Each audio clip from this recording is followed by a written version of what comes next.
Welcome to Early Exchange with Vivian Oguche, Femi Ayodele, Sam Oruwoje, and Idahosa Osamanze. Sustain that industry. So if government does not have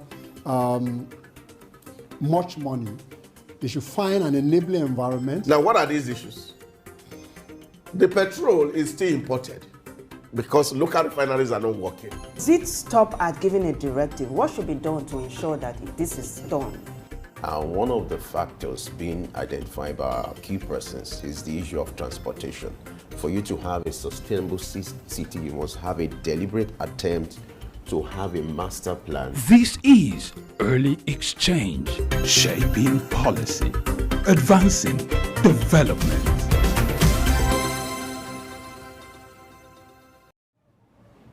All right, it's another beautiful day, another beautiful Friday morning. A great time for us to talk about whatever is trending as far as this world is concerned in the business world, world of finance and the economy. It's Early Exchange, and I am Femi Ayodele. As you know, on Early Exchange, all we'll do is to shape policy and advance development with our conversation. And today we're going to give you the best of programming. We hope as you spend the next 3 hours with us, we'll make your day worthwhile. Now let's kick off the show with news updates, and Blessing is standing by as usual to be our guide. Blessing, good morning. How are you today? I'm very well. Good morning, Femi. And thank you for joining us on Morning News Update on Sick News. I am Blessing Aichi. Today's bulletin highlights major developments in economy, business, and technological innovation in Africa to the Middle East and all around the world. Join us on this ride right after this break.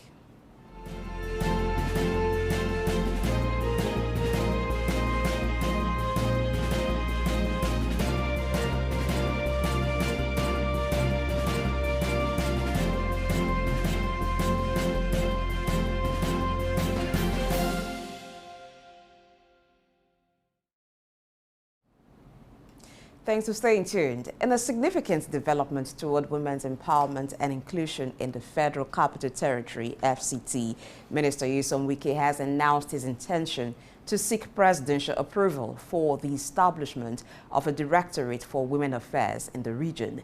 During a recent visit to the State House in Abuja, Wike, accompanied by Minister of State for the FCT, Maria Mahmood, discussed the necessity of collaboration with First Lady Remi Tinubu.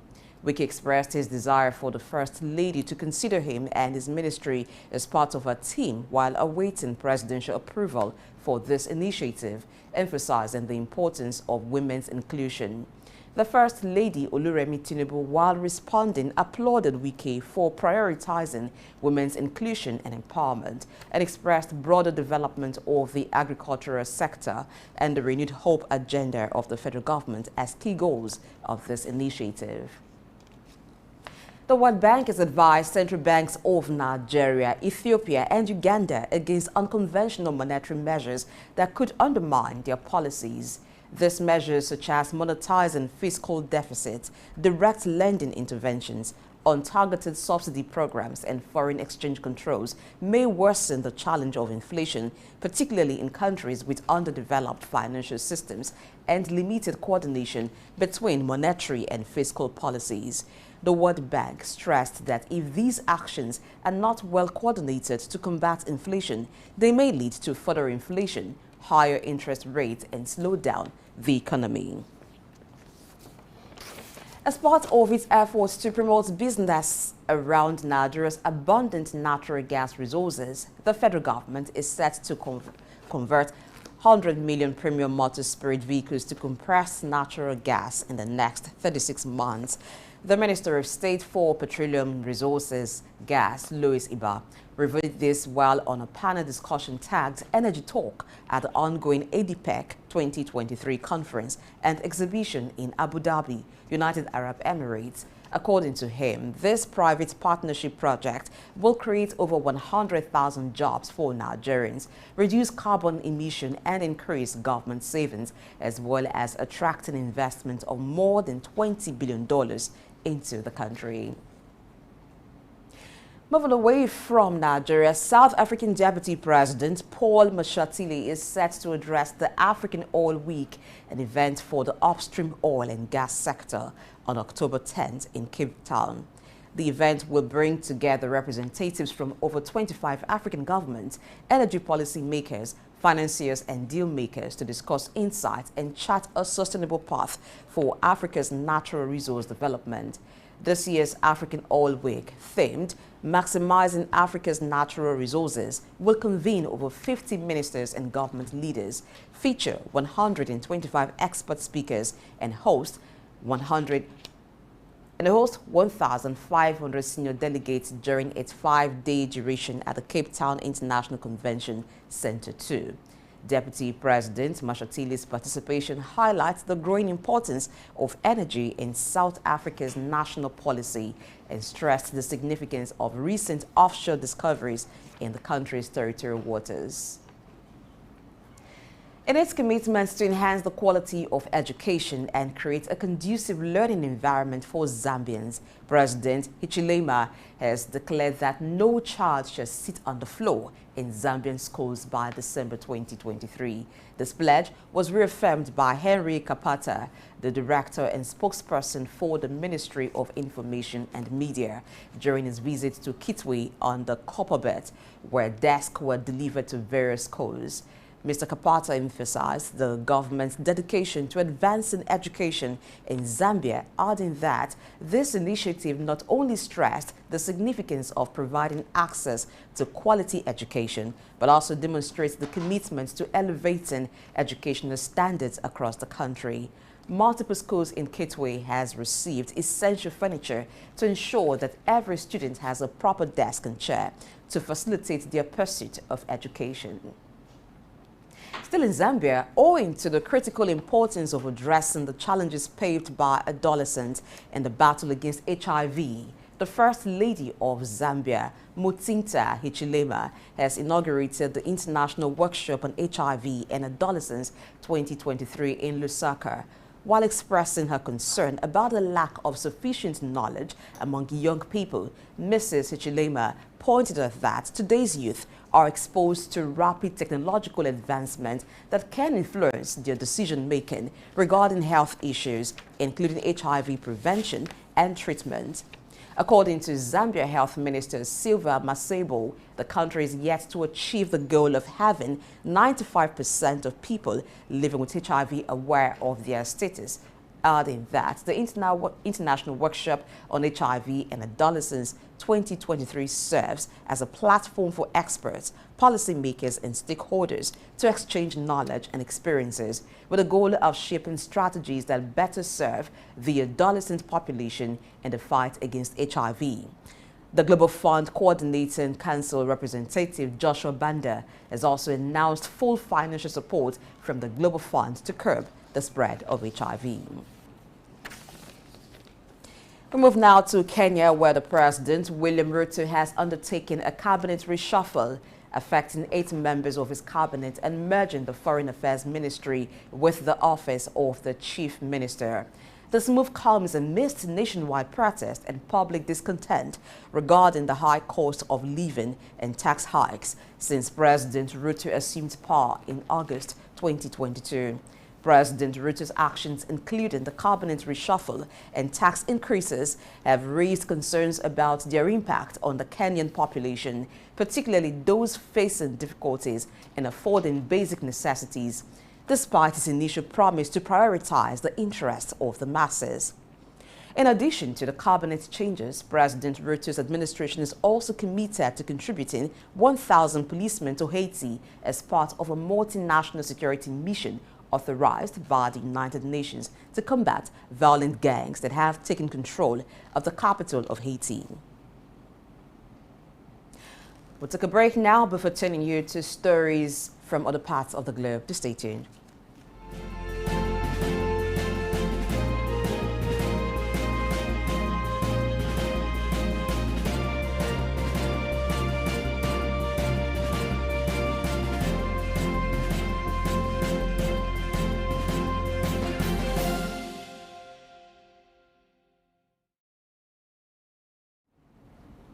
Glad to know you're still with us on the Morning News Update. The Suez Canal Economic Zone, SC Zone, has inaugurated Egypt's first ever Silicon Valley factory and Infinix brand production line, marking a significant milestone in local electronics manufacturing. The factory, situated in Sokona's industrial zone, specializes in producing wearable mobile phone accessories, including smartwatches and Bluetooth headsets, and is the first of its kind in Egypt, the Middle East, and Africa. With an investment of 25 million Egyptian pounds, the 1,350 square meter factory boasts 3 production lines, each capable of producing 3,000 pieces per day.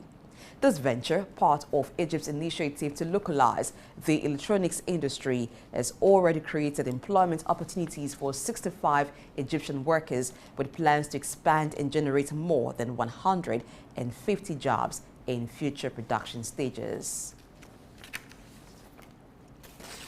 Still in Egypt, the Minister of Trade and Industry, Ahmed Samir, has met with the Greek ambassador to Egypt, Nikolaos Papageorgiou, to discuss strengthening economic ties, enhance trade and investment opportunities between the two nations.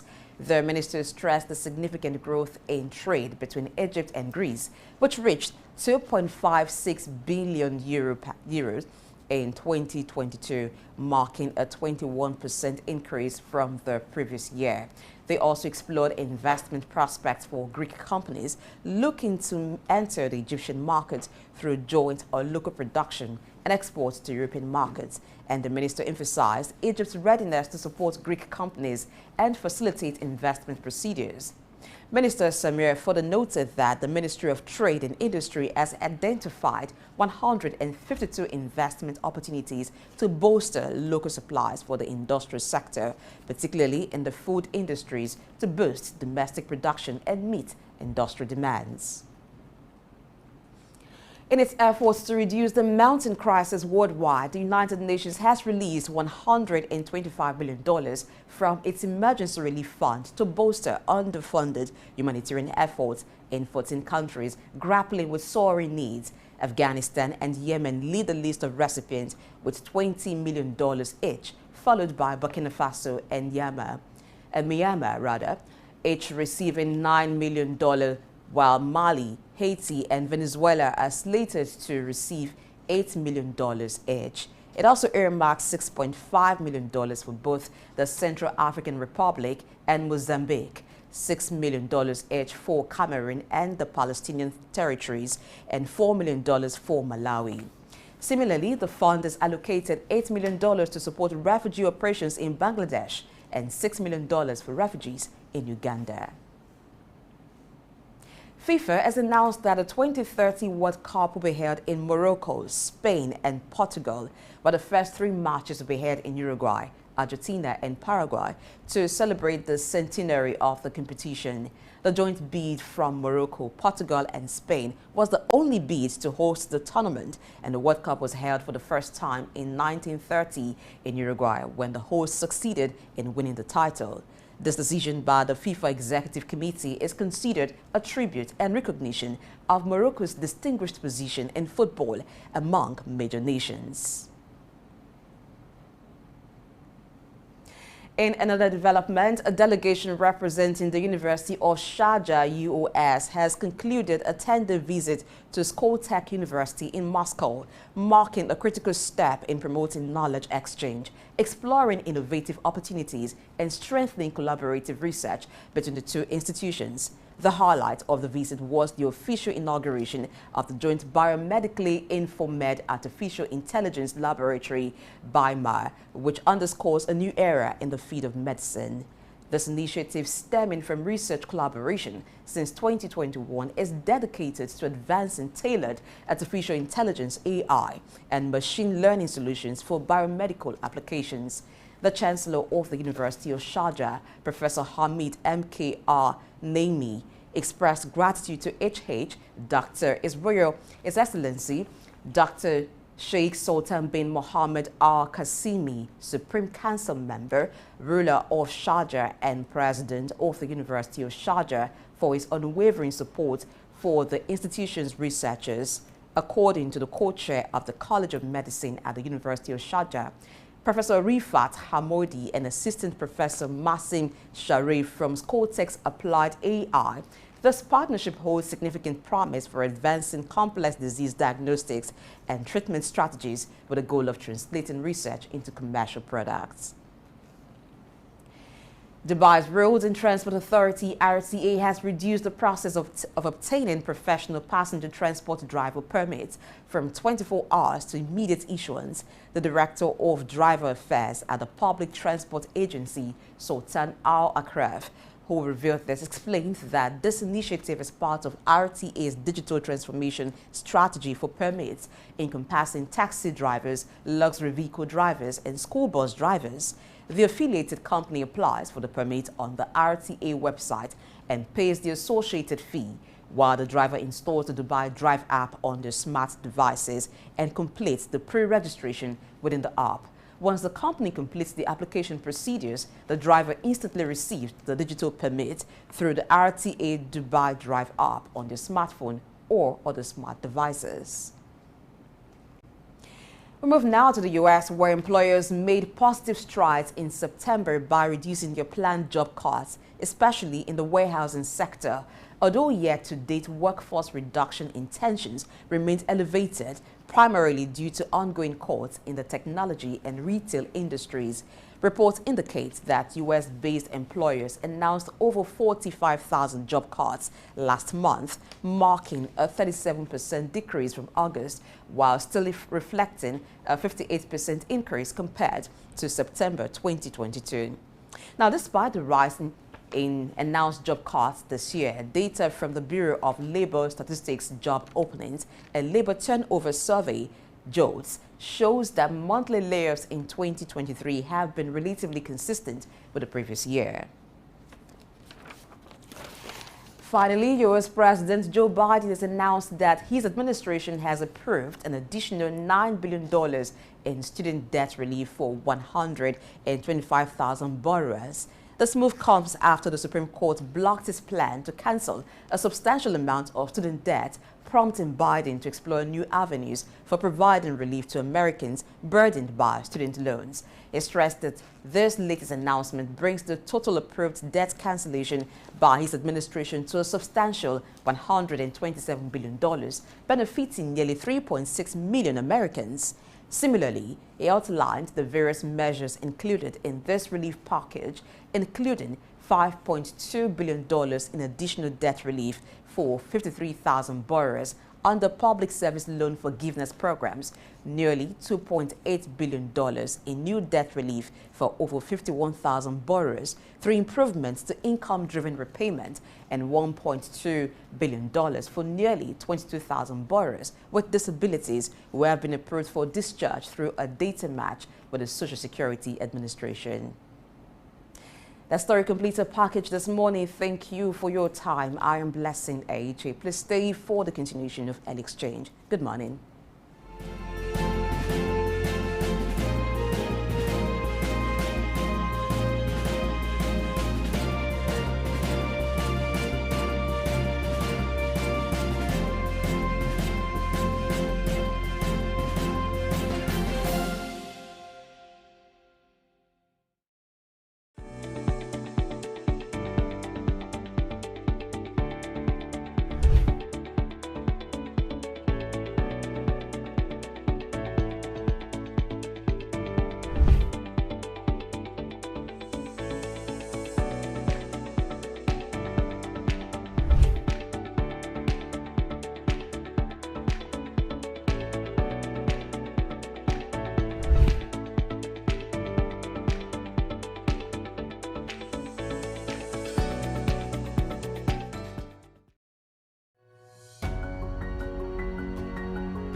The petrol is still imported because local refineries are not working. Does it stop at giving a directive? What should be done to ensure that this is done? One of the factors being identified by our key persons is the issue of transportation. For you to have a sustainable city, you must have a deliberate attempt to have a master plan. This is Early Exchange, shaping policy, advancing development.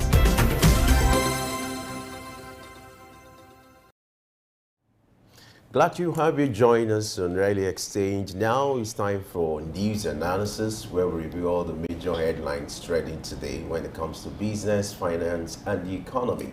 And as you know, our in-house experts, they are the wise ones. They are set to give us the best of analysis. And Idauza is here as usual. Good morning, and how are you today? Femi, good morning. A very wonderful weekend. Yeah. Blessing, good morning, morning. sir. Good morning, Femi. Well, you've set the pace, for the weekend with your Owambe appearance. Yes, I'm looking for where it's happening.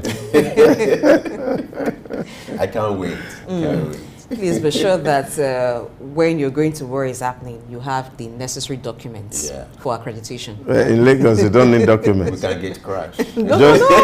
Just dress well and just enter the event. Venture. With your Ashwebi, that can be a pass. No, have the documents backing your Ashwebi. All right, let's go to the news analysis, and we're going to start from the FCT, that's the Federal Capital Territory, where the Minister Nyesom Wike has announced the intention to seek presidential approval for the establishment of Directorate for Women Affairs in the region. We're starting with the FCT. The minister in recent times has been coming up with initiatives. They call him Mr. Project. That's his nickname, aka Mr. Project. When he was in Rivers State, he was renowned for embarking on several projects, and he's living up to that reputation. Last week, he had to give an instruction for the rail line to be reconstructed so that it will be in use. And now this time around, he's coming up with an initiative for women empowerment. We talk about women inclusion in government. Let me start with Dauza. Women inclusion in government. Wike is saying there's a need to empower women, to give them more slots, to bring that equity that is required in political space. Yeah, I think the debate has been on. I want to also see it from the point of view of the president's ability to properly communicate his vision of things he wanted. You remember at the inaugural address, the president has said that his administration will prioritize women and youth, and we see how to drive them into the space of governance. And so what the Minister of FCT is doing is saying the president has made a promise, and we are going to make sure that that vision which the president has cast come to reality. And that for me is quite heartwarming.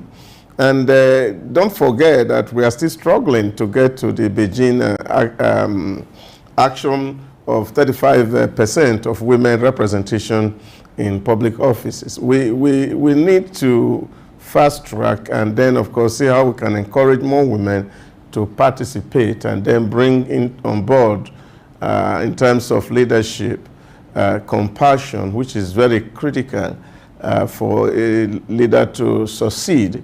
When you have more women taking the place of leadership, that role of motherhood comes in, and then of course you can see a whole lot of things can actually take shape. Like my friend will always say, we need deliberately to try out the women species, because if you look at the animal world, the women species are actually the driving force. You see the lioness take care of the female bears everywhere you see. So the women species is significant, and I think that Wike drawing that strength to drive the development of FCT is a very welcome development for me. Well, I want to ask, the establishment of a Directorate for Women Affairs in the region, would that not be a duplication? Because at the national level we have that, and Abuja is the nation's capital. Yeah, I think if you understand, I like all the Supreme Court judgment that has come on the status of Abuja is that actually it has the status of a state. So what you're seeing is that Abuja is not just the federal capital, it's also representing a group of people who live in that territory. So yeah, the administration of the federation, the Ministry of Women Affairs, covers the entire federation. But just as you have Ministry of Women Affairs at the state level, now you are having directorate at the FCT to take care of the FCT women especially. And I think that's also very heartwarming. Just also know that the senator representing FCT is also a woman. And all of this is working together to actually use FCT as a launch pad for the affirmative action for Nigeria. I like the fact that we're at a time now women are being recognized, you know. There's always this misunderstanding when you talk about women inclusion or when you're talking about women, you know, talking about equity. People will be mistaking that to mean equality. We know that the gender has their peculiarities. There are things women could do better, there are things men could do better. But women are not asking for, you know, equality. They're asking for equity. That means give us the same opportunity that you're giving to the same men. Just like you believe that men are capable, women are also capable. And I'm happy now that we have people who are living up to that. Look at what Okonjo-Iweala is doing at the international scene. We have women who are representing Nigeria very well. A good example is the one standing here too as well, and a host of women around there. So let's see what we'll make out of this proposal by the FCT minister. Okay, thank you, Femi, for the compliments. Though it sounds a bit patronizing, and I'm wondering what's the catch. But no, yes, it's just to buttress my point. Just yes, thank you. And I'm glad that you get the point that women are not asking for equality, because there is no way you can equate a particular gender to the other or say the genders are the same, because we all have different capabilities. We are to complement each other. It's just like you said, have equity in the system. All right, let's move on to the banking scene. The World Bank has advised central banks of Nigeria, Ethiopia, and Uganda against unconventional monetary measures that could undermine their policies. Now, these measures are monitoring fiscal deficits, direct lending interventions, untargeted subsidy programs, foreign exchange controls that may worsen the challenge of inflation. As you know, the economy is just in a bad state, not just in Nigeria, across Africa, and it's a global thing. You know, the effect of the Russian invasion, and you know, has had direct effect on virtually every country in the world. They are struggling one thing or the other, and now the World Bank is coming up with this alert and advisory for them to desist from unconventional monetary measures, you know, that could threaten the state of inflation as we speak. The target countries are Nigeria, Ethiopia, and Uganda. Well, unconventional times demand unconventional measure. And I think I was listening to Patrick Lumumba the other day, and he was saying, who says that the World Bank had the best of economies, that we can't think for ourselves? They can't sit in Washington and be telling us what to do in Africa. We have people who can think. We have people who understand and see what's on the ground. You see, a lot of theories have to be tested. We are different people. We have peculiarities that are unique to us. And I think nothing stops us from adopting very disruptive measures to solve our peculiar problems. World Bank, IMF, they should stay off Africa and allow Africa to think. This, for me, is the real issue. It's not about what they're suggesting. All of us are not dumps. The people who are sitting in CBN in Africa, they are not stupid. They are looking at the reality on their ground. And so World Bank should stop interfering in what we are doing and just raising unnecessary tensions in Africa so that we cannot emerge. Africa needs to emerge. We don't need their wisdom. We have our own wisdom. And we should begin to solve our problem our own way without tying ourselves to a pawn string. There's problem in America. World Bank should speak to the American government. There's problem in the UK. They should speak to UK. You see, anytime African is taking some measures that is different from them, they raise unnecessary alert And I think this is not healthy for Africa. Africa must own their own narrative. Africa must speak for themselves. Africa must own their own problem and not allow another man to determine how we drive our process. What is the real issue here? The real issue here is that, of course, the dollar, which is the reserve currency, is putting every other currency in the world under duress. Are only directed to favor the West. You know, the truth is, it takes results to cancel this kind of, you know, whether you call it insult, whether you call it interference, because you can't keep running your economy in isolation. It's a global space. There are indices to show that, yes, you are getting results. And it's not limited to whether Nigeria or Ethiopia, Uganda. It's a universal thing. And so if World Bank can read the books, and from what the figures they see, the statistics is telling them that, yet you are not getting results, I don't think they will desist from intervening. You see, my point here is simple. What intervention are we doing? We're seeing poverty all across Africa, in Europe. And what this means is that we don't have the buying power. That's what it means. So, if as individual, you don't have the buying power, if you produce something locally, you won't have the means to buy it. Do you understand the narrative? This is what it is. So we need to be able to empower our people to have purchasing power. This is what interventions are supposed to be meant for, so that we can oil the wheel of the economy. So what is that our goods cannot access Western countries as we speak. So if they cannot access Western country, at least let us consume what we are. And if we must do that, then our people must be empowered to be able to do that. And I think those are the interventions that we're talking about, like we're saying yesterday, and that's what I was emphasizing, that if you're going to give money to people, let's ensure that the money we are giving to people, we are putting them to creative use and productive use. It's not just going to give money to somebody and then use it to go and buy pepper soup and then not invest it. So we must be able to speak to these issues ourselves, that this is how we want our fund to be done.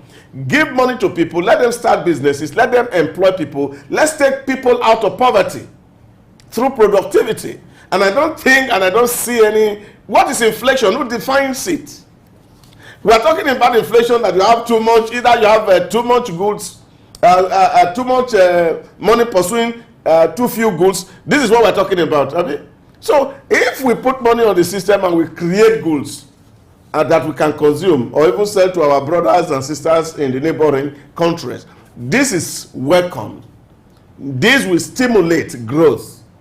I was saying the last time, after the Second World War, when Marshall came up with a program for the recovery of the entire of Europe, part of the issues that were put on the table at that time was how to stimulate the economy of Europe. Grants were sent, loans were brought into Europe. Europeans were advised to come together and trade among themselves to stimulate that growth. That's what Africa needs at this time. A kind of a Marshall Plan for us to be able to stimulate our development. And so for them to tell us, oh, if you are giving money and you are spending money on your people, it will stir up inflation. For me, I don't think it's an advice that African leaders should heed. Well, I do not think that World Bank is wrong by saying, giving some advice. Well, we may look at it as World Bank interfering, but like Femi said, we do not seem to have gotten it right by ourselves, and that's why there's room for them to still interfere. The one they have done in the time past, where has it led us to? That's the question. But we have because they have been here. They have been telling us, do this, and government has been pursuing their policies. Where has it landed us? It has only kept us in poverty. Let Africa think for itself. Okay, even in thinking for itself and in the trying not to allow someone outside determine how our house is being run. But we, like you mentioned, we talked about this yesterday, the direct lending intervention of government. I do not have an issue with that, but I want to agree with the concern that World Bank has raised. It's not just about lending. What is the lending channeled into? Because for real, if we continue in that way and do not really structure the way government is lending, and the lending is looking like grants, it may result to what World Bank is warning, which is increased inflation. In fact, part of what the World Bank is talking about, the issue of subsidy, untargeted subsidy programs. What Nigeria used to have before now looks like that, whereby you don't even know who is obtaining subsidy, who is for. You just release the money and then you don't understand if the purpose is achieved. But with what has been done in the recent few months, it's looking like a well-targeted program whereby subsidy has been scrapped, you know. And if, like I said, I agree with him, our problems are local and then we need to come up with homegrown solutions. But as long as we don't prove our worth. No, but you see, this is a point I'm making. Even against Supreme Court ruling, we read in the bulletin this morning, Biden still cancelling students' loan in the US against Supreme Court ruling. What is World Bank saying to Biden? The point I'm making here, and this for me is fundamental, Africa must own its own narrative. We don't need voices from the margins or elsewhere to tell us what we can do to run and I think we have come of age as Africans to be able to think for ourselves. We don't need a white man to think for us. That's the point I'm making. You see, there's something that really get me upset sometimes. I say to people, even our own local, for example, medicine industry, we destroy it for them. Don't forget, these people are representing interest, and that interest is not African. Even though you have Africans running those institutions, those Africans has been indoctrinated to represent the interests of the West. So when you hear them like this, what you need to do is that you have to read in between the line. It's like Africa is about to do something right. And this is historical. I see where you're coming from. And I think too, yes, while we want to look at some of the things that they say, we should not accept everything hook, line, sinker. We should be smart enough to check motives. And we just hope that Africa gets it right, not just Nigeria, because they've mentioned some other countries, and that we're consistent in policies that are being developed to address economic issues. Because when we were not consistent in growth, it then means that we'll take 2 steps forward and take several others backwards. I think the adversary is just for these countries to put their houses in order. And I think the statement, the message has been passed. Let's move on. As part of its effort to promote business, Nigeria's abundant natural gas resources, the federal government is set to convert 10 million PMS vehicles to CNG in the next 36 months. You know, due to the removal of fuel subsidy, it has become a reality now for CNG to be the order of the day. And Nigeria, trust me, we are blessed when it comes to gas reserves. We are one of the largest in Africa. In fact, the record shows that Nigeria accounts for over 30% of the gas reserves in Africa. Reserves. And then, yes, reserves in Africa. And then there was this, I was reading a report released by an expert who predicts that the gas reserves in Nigeria can last for the next 94 years. And that's huge. Okay, I think you need to make it clear when you're saying reserve, like gas deposits, not the one that has actually been refined. Yeah. So we have the natural resources and the potential is there. So the conversion from PMS to CNG for vehicles, it makes it easier and cheaper. Because as we speak now, the landing cost of petrol as at today is about 720 naira per liter. And that's not a joke. The conversion from PMS vehicles to CNG, how do you see that development? Well, why for me is like a stopgap mechanism to deal with the issue of the removal of subsidy. We must also not forget that gas is also non-renewable source. And what that means is you just said that the gas in Nigeria can last 94 years. So after 94 years, what happened? Now, the goal of sustainable development is to see how we enjoy today and the future is good for our children's children. Or are you thinking that after 94 years, the world will come to an end? So this is one thing that we have to look into. So is gas the way to go? Should we be looking for other measures which are not renewable, like which Europe is trying to adopt? Moving completely from fossil fuel and getting into electric cars. There's some of them that we can charge with solar panels without necessarily depleting the resource that God has given to us. And I think these are, for me, the real conversations we must be having. While we are trying to solve an immediate problem, we must put our eye on the long term. Another issue here we must also raise, and federal government want to, is, are they federal government vehicles? Are they private vehicles? Who is going to fund the conversion? All this debate, we need to put it in place because these all require huge sum of money. And I think that government must focus on what is required, and that is providing basic and world-class infrastructure that makes things to thrive. And we cannot do everything. Government cannot do everything. Government can only do so much. And I think what some state governors have done, like we commended Governor Obaseki here on the show about 3 days ago, providing CNG buses to commute people in Edo State. That's welcome. Federal government can invest in some of these buses to help reduce or ameliorate the burden of hardship so that people don't necessarily have to drive to work and cut down on the consumption of energy. But when you want to take on that responsibility of conversion, you put it in some huge resource. So we need to fix the road, we need to make it work, we need to have good schools, we need to have good electricity, and I think government should focus itself more on this basic, which of course will go a long way in reducing the hardship that we face. Don't forget that if you look at inflation issues in Africa, is in Nigeria especially, is tied to food. And why? Is because access to market. And I think this is the area where government need to really concentrate to see how to reduce logistic costs so that people can buy things cheaper. And then they will have some respite from the removal of subsidy. So this for me is where government must be thinking toward.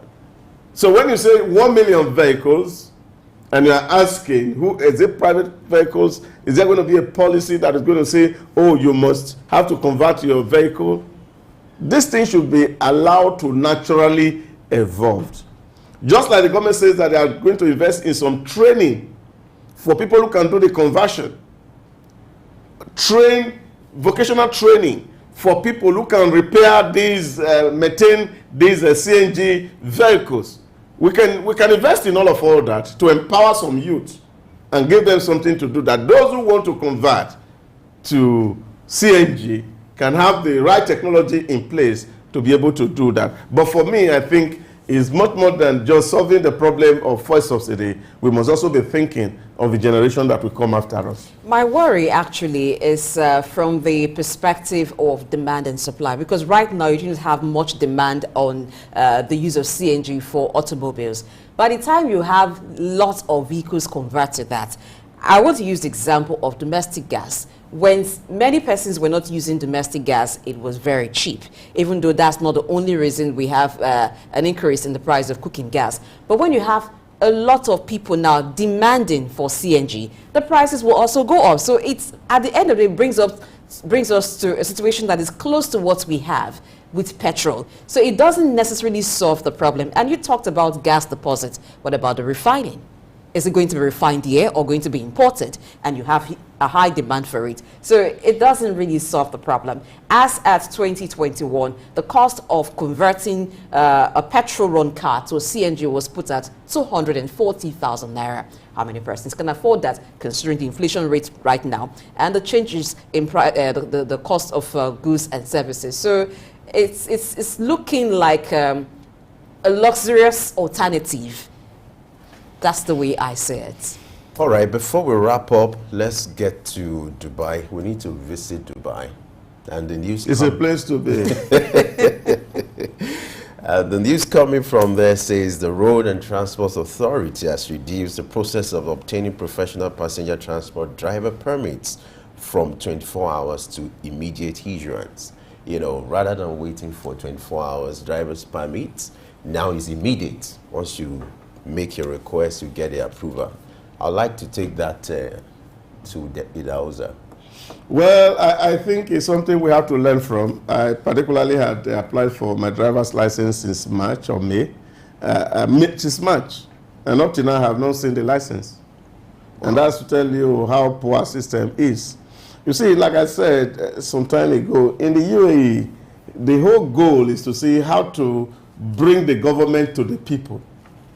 Because the UAE had come to that conclusion that if we are servants of the people, then we must go to the people and not the people coming to us. And that's why a whole lot of government offices in the UAE are shut down, are converted into business houses, because government must get to the people. And they ask themselves that question: is it possible for us to serve our people for 24/7? And people say, oh, well, it's not possible. And some say, oh, it's not done anywhere in the world. And then, of course, the king of UAE said, if it's not anywhere in the world, then it must be done in the UAE. And therefore, all government services are on the website. And you can do anything that you want to do with government from the website. There's again another pioneering effort to see that you can instantly get your driver's license or permit to drive if you can upload all the required documents and complete the necessary form on the app, and instantly you get an electronic transfer. Same is happening to their visa. Once you pay, the artificial intelligence automatically award you a visa. So you don't need to wait on the queue. Now, this is commendable, and this is what I say to a lot of people. The world has advanced. Technology is here to solve our problem, and we don't need to carry any problem on our head. Let's deploy artificial intelligence.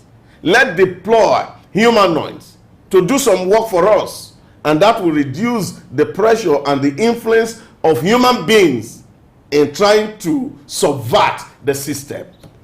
And you know, in the UAE, they have a full ministry for artificial intelligence. Let's see how that can be replicated here in Nigeria. For us, I know we're open to knowledge, we're open to changes, and I'm sure that will happen soon. Well, what a way to wrap up this analysis. Sidauza, thank you so much for joining us on this segment, as usual. All right, we'll go on a short break. When we return, our conversation for today will kick off. What that will be, you'll find out after this break. Stay with us.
Idumota Market. Eko Idumota, once a residential neighborhood, is home to Idumota Market located on Lagos Island. It is one of the oldest and arguably one of the largest markets in West Africa. Idumota is a historic neighborhood adjacent to the Lagos port that facilitated the slave trade and later, under the British indirect rule, it surrounded to exports that fueled the colonial enterprise. Idumota was also the location of an armed forces remembrance cenotaph called Soja Idumota, built as a monument to Nigerian soldiers who served with the West African Frontier Force. An Eyo masquerade statue and a clock tower are also some monuments at Idumota. Idumota Market is so popular that large sales are recorded as early as 7 a.m. The market is made up of hundreds of locked-up shops occupying several multi-story buildings, with some measuring about 5 or more floors. In 2010, the Lagos State government demolished some illegal structures in order to improve vehicular and human movement in and around the markets. During weekdays, the neighborhood of Idumota is densely populated by shoppers, traders, and bus passengers. From the Carter Bridge ascending into Lagos Island, passengers can see the neighborhood before disembarking at their final destination. Idumota Market accommodates the substantial inflow of imported goods. The bulk of import from abroad are routed first through Idumota and then on to other markets through Nigeria and other West and Central African countries. The energy of private Idumota traders and wholesalers facilitate this activity, where millions of US dollars worth of wholesale is exchanged daily. Idumota Market, Souk Enlightenment. The petrol is still imported because local refineries are not working. Does it stop at giving a directive? What should be done to ensure that this is done? One of the factors being identified by our key persons is the issue of transportation. For you to have a sustainable city, you must have a deliberate attempt to have a master plan. This is Early Exchange, shaping policy, advancing development.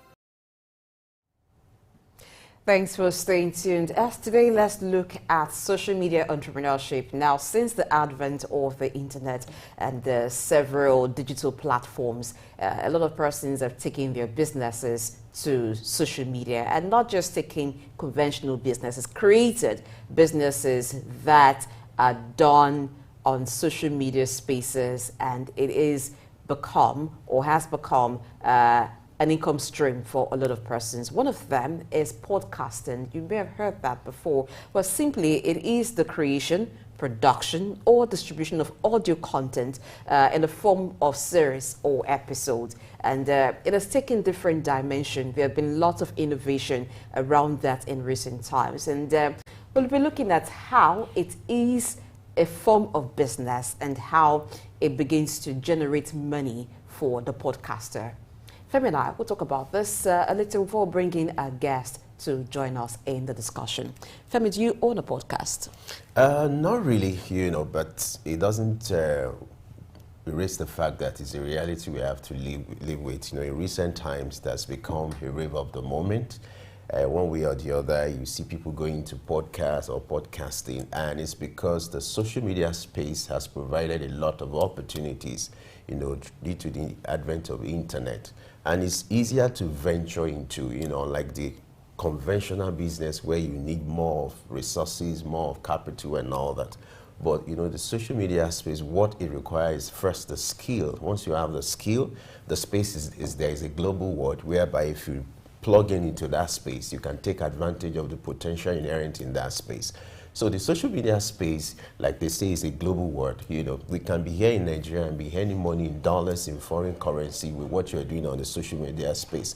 In fact, it's so easy that you don't even need huge capital. Once you have the skill, you have the platform, you have the right software, you can make money from that space. So for me, it's a reality we have to deal with, and it's the rave of the moment as we speak. All All right, let's talk to a practitioner, someone who is a podcaster. Mowa Mijinyawa is joining us virtually to look at this. Good morning, Mowa.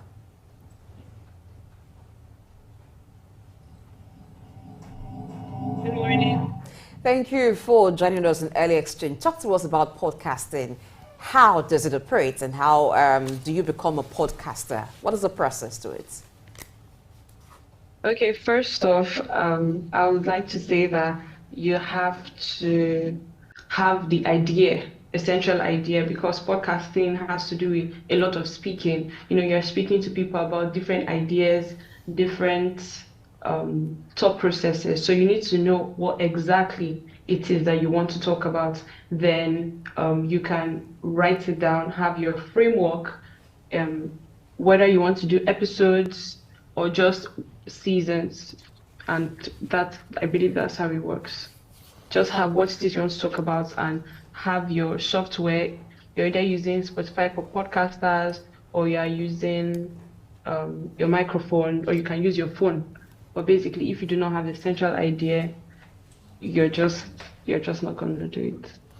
All right, I would like you to talk to us about the potential inherent in podcasting. Most importantly, I would like you to talk about the monetary aspect. How do you monetize it, the monetization?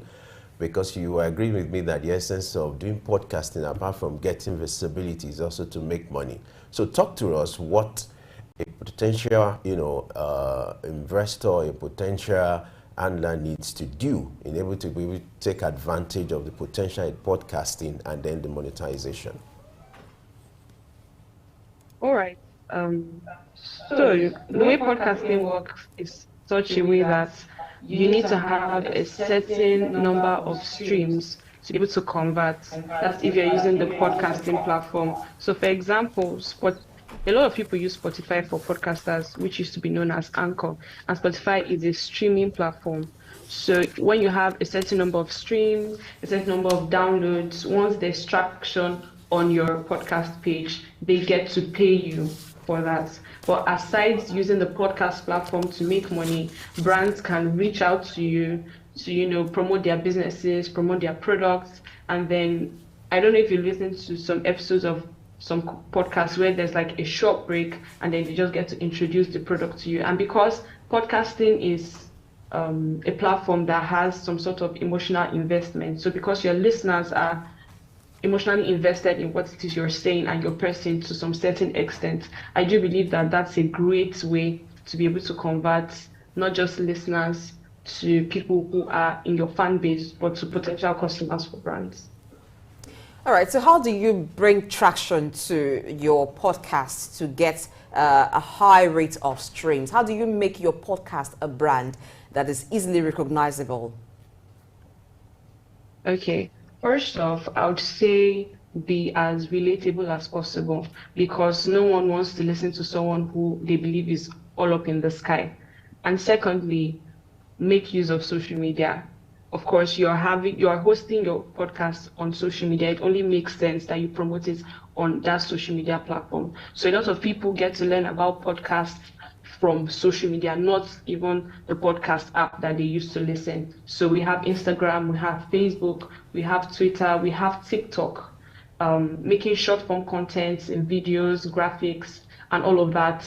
Pushing all of that out really helps the marketing of one's podcasts. Now let's go into your story now. I would like you to talk to us some of the struggles you had when you started your podcast and the challenges you had and how you were able to maneuver for people who want to go into it to understand the challenges and how to manage them. Tell us your story. Oh, mine is quite an interesting story because compared to what other people do when they start podcasts, like I said earlier, you need to have a central idea. So I did not wait to have all of the gadgets, all of the equipment before I started. I started with an Oremo earpiece. Yes, I did, in the corner of my room. And yeah, that's basically it. What are some of the struggles that I've had to overcome?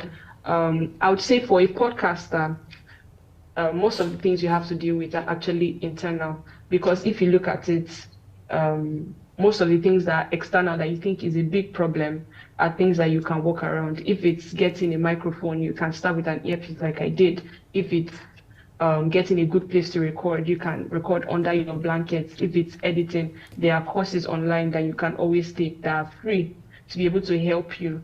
But most of the challenges I've had to overcome are things that have to do with my mind, believing I can do it. Is my voice good enough? Are they going to listen to what I have to say? And the way I've been able to overcome that is by reading and consuming a lot. So I read a lot of books, I listened to a lot of content creators, and going over and over, being used to good content actually helped me in my journey.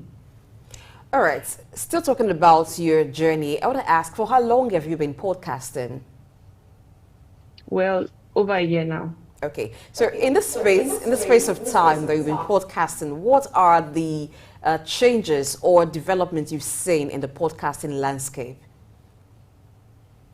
Well, for one, a lot of people have moved from just audio podcasts to using the visual platforms. So before, a lot of podcasters used to just record and put out the audio, but now they are making more and more efforts to having a good space, recording, so that people can get to see and connect to the podcast some more, which is a very, very big development, as we know that video content is the winning game now. Now, you observe that podcasting is becoming the rave of the moment. But I want to put this to you. Why do you think is of interest in recent times? You know, see, virtually everybody is saying, I want to go into podcasting, I want to have my own studio, I want to do this. Why do you think is of interest in recent times? Well, I do believe it is of interest because a lot of people want to be able to influence others. So along with the rise of podcasters is also the rise of social media influencers. And you know how they say you are who you listen to. So aside just seeing the people that, how do I put it? Aside just being in people's faces, they also want to be in people's ears so that they are able to dictate to the next generation or to people in their generation how they are to think. So I believe it's because a lot of people want to be thought leaders. That's why they want to be podcasters. So how do podcasters measure the success of whatever episode that they record? In other businesses, they would say user behavior. So how do you monitor your listeners or your audience behavior, and how does it impact on the work you create? How do you know how much of streams you're getting, how much of downloads you're getting, how much that becomes for you in terms of money, actual money? Okay, so whatever platform you're hosting on gives you the feature that lets you know the kind of people that listen to you, their age range, and all of that. So it is between you and the platform that you're hosting on to be able to convert those streams to money. Yes, so aside that, there are also feedback mechanisms that you as a podcaster can have. You can, for example, in my podcast, I have a mechanism whereby people can get to send in their questions, send in their requests, and all of that to a Google form. And then I get to know my listeners firsthand. And also we have an email list that enables me not just to be in their social media platforms, but also be, to some extent, in their DMs. All right, you agree with me that podcasting has become competitive now. Talk to us. What do you think a podcaster should do to ensure that you keep up with your game, you survive the terrain, and then you stay in production? Well, I would say it requires a lot of determination, first and foremost. Secondly, I would advise that you consume good content. Like I said, one of the things that helped me is that I was consuming a lot and I was reading a lot. When I mean consuming, I was consuming a lot of visual content. I was going on YouTube. So you can't give out what it is you do not have. You can't pour tea from an empty kettle. If you want your podcast to always be something that people come back to listen to, because people would not go where they do not find value. Even if you're your podcast is about comedy, there should be things that give people value, and is that it entertains them or it educates them. Is one of those two. If you continually do that, no matter what, your podcast will stay on the top. And as a mentor of mine always says, everyone has their unique abilities and whatever, and the unique things that they bring to the table. So your education, your experience, and your exposure are three things I believe you should hone. And when you hone that, your podcast will never be like any other person's podcast, no matter how many people are in the same niche as you are. Okay, you talked earlier about video content becoming a part of podcasting now. And I know that for content creators, they bring on different innovation to spice up whatever they do.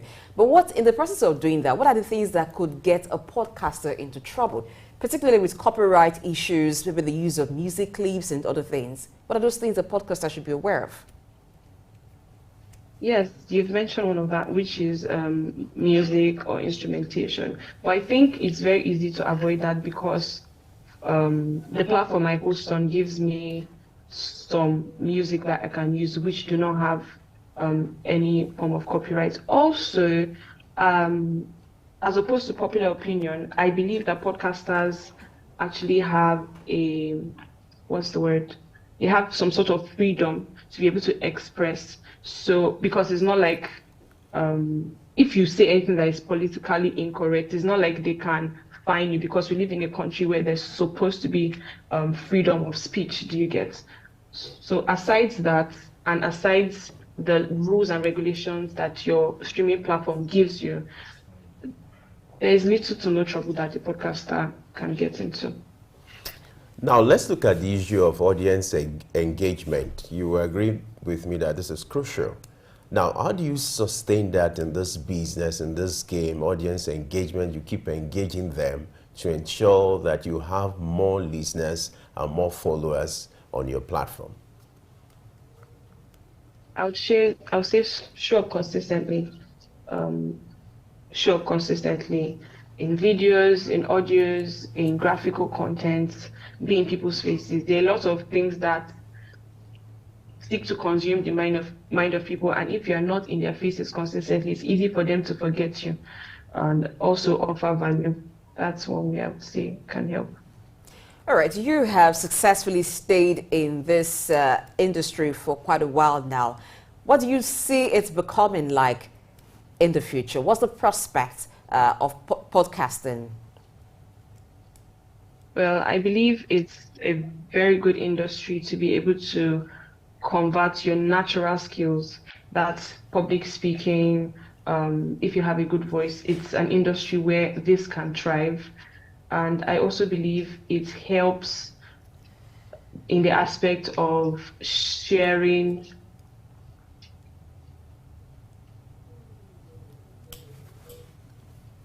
All right. She was sharing her thoughts in regard to, the prospect. All right. We'll go on a short break now to reconnect with our guest, and our conversation will kick off after then. Stay with us.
The petrol is still imported because local refineries are not working. Does it stop at giving a directive? What should be done to ensure that this is done?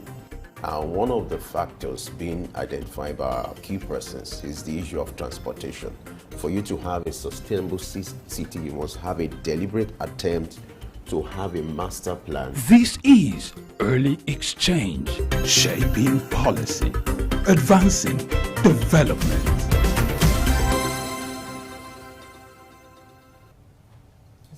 It's the Early Exchange where we shape policy in an advanced development, and today we're looking at digital marketing, looking at the social media space.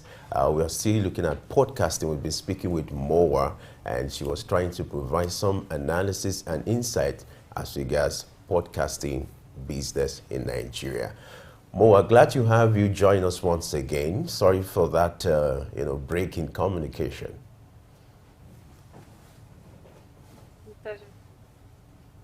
So if you can hear me now, I'd like you to talk about some of the gains when it comes to podcasting. You've been in that business for like 1 year now. Talk to us, apart from the monetary aspect, some of the gains, some of the privileges you've enjoyed while doing podcasting. All right. I've been able to gain a lot of personal relationships as a result of my podcast. And aside that, there's some level of influence that I do have in the coming generation. So a lot of my listeners are people that are in their early 20s, some are in their mid 20s, and because of the insights I'm able to provide, I believe that they're able to navigate life, whatever it is that they are doing, which is something that I do appreciate.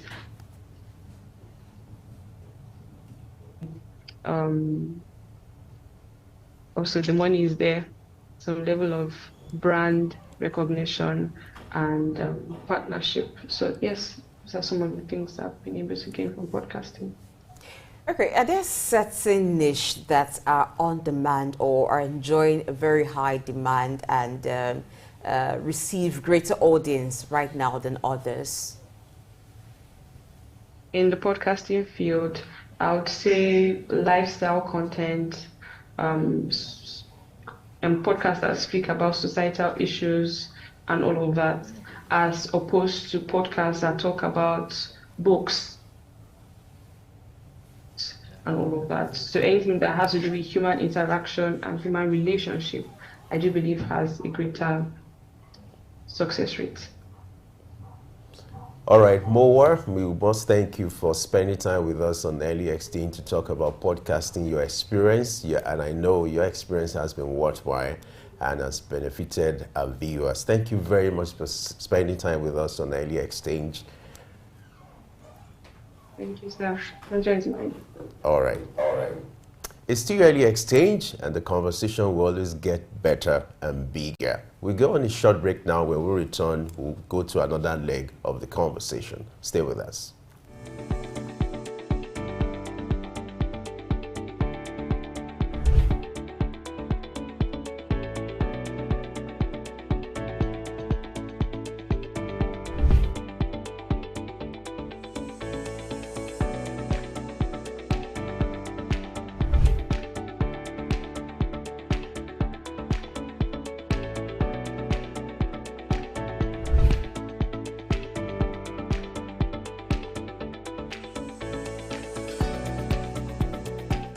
Wise men.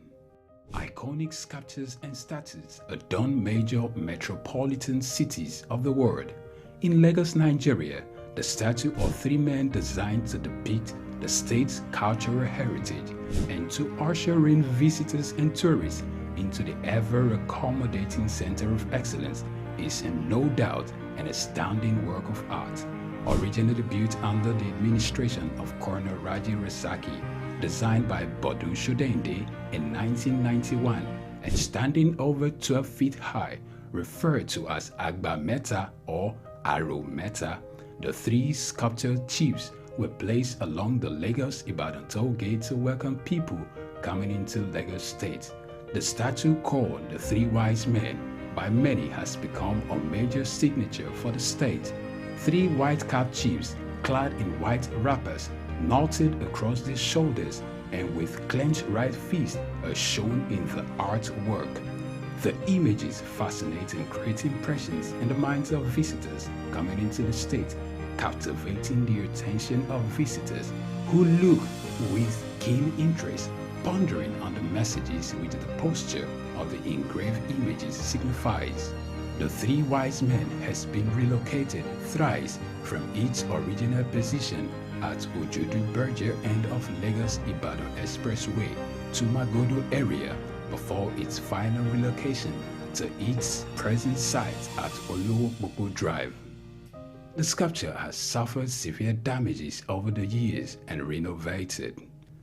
Bodun Shodende, through this sculpture, depicted the highest honor that can be afforded to anyone in the Eko greeting tradition. The three wise men, Arometa, Suk, Enlightenment.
The petrol is still imported because local refineries are not working. Does it stop at giving a directive? What should be done to ensure that this is done?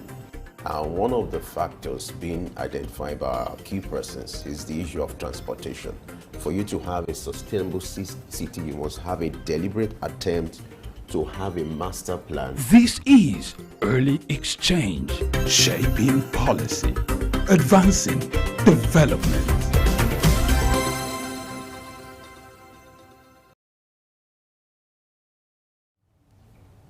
All right, glad to have you join us once again. And now we'll be looking at digital marketing. Today seems to be a time for the young people. We know that when it comes to social media space, that's the terrain for young people. You have a lot of young people in Nigeria taking advantage of that space to make money. And one of them will be speaking to us now. Is a digital marketer. He is Otebele Ogene Kobiro. Otebele, glad to have you join us on Early Exchange this morning. Your name sounds good. You must be a powerful man. Otebele. I like that. All right. Good morning. So give us a better understanding what digital marketing is all about for us to start with. I like starting from the rudimentary for people to understand what we're talking about. So you are an expert in that business. Talk to us what digital marketing is all about for our viewers to understand better. Okay, so good morning, guys. Digital marketing is all about marketing digitally, right? So we have marketing outside the online space, which is more of like retail marketing. We call it offline marketing. So digital marketing deals with marketing online, taking your products, taking your services, taking your offerings online and getting people online to purchase from you, know about you, and engage with you. So at a very high level, that's what digital marketing is. Okay, so what are the skills that are needed for digital marketing? Digital marketing is a very broad field, really broad. So when I started learning, that was 2019, I learned SEO, I learned copywriting, I learned email marketing, I learned Facebook advertising, Google ads, LinkedIn ads, I learned SEO, I learned a ton of things. Like I could count up to 10, 11 skills at that time, which I learned. And it's more than that, actually. There's a whole, it's like a broad spectrum of skills. And with innovations online, more skills are coming out daily. Like recently, AI is the buzzword everywhere. Recently, we have the ChatGPTs of the world, and we have all manner of stuff. And these are creating new markets and new careers when it comes to digital marketing. So it's really broad. It's really, really broad. All right. I must confess I like what I'm seeing. You're really prepared for this interview. It's a sign to show you're an expert. Now, I would like you to talk about some of the, opportunities in digital marketing. For every business you do, there are gains, there are, merits. Maybe we'll leave the disadvantages for another discussion, but let's talk about the potential when it comes to digital marketing. What do you stand to gain as a digital marketer? Okay. So first of all, one of the top gains, now I will speak as a Nigerian who stays in Nigeria, right? I won't speak for the whole world. I will speak from my perspective. One of the top gains of learning a digital marketing skill is that it offers you the opportunity to work remotely online. Now, I'm very sure that you are aware of this statement that the world is a global village, right? And the internet makes it accessible. Online, they will say, hey, Twitter is a leveler, Facebook is a leveler, and that's very true. When you are able to learn a marketing skill digitally, you have the opportunities to work remotely with brands and businesses that are not in your location. Do you understand me now, for instance? Now, I have friends who work for business in the USA. I work for a business in the UK. My previous company was in the USA, right? I've had mentors in Mexico. I have a mentor in Romania. So it opens, digital marketing literally makes the world a literal global village. It gives you access to people, to places you wouldn't have been able to meet previously. So like I said, I'm answering from my perspective.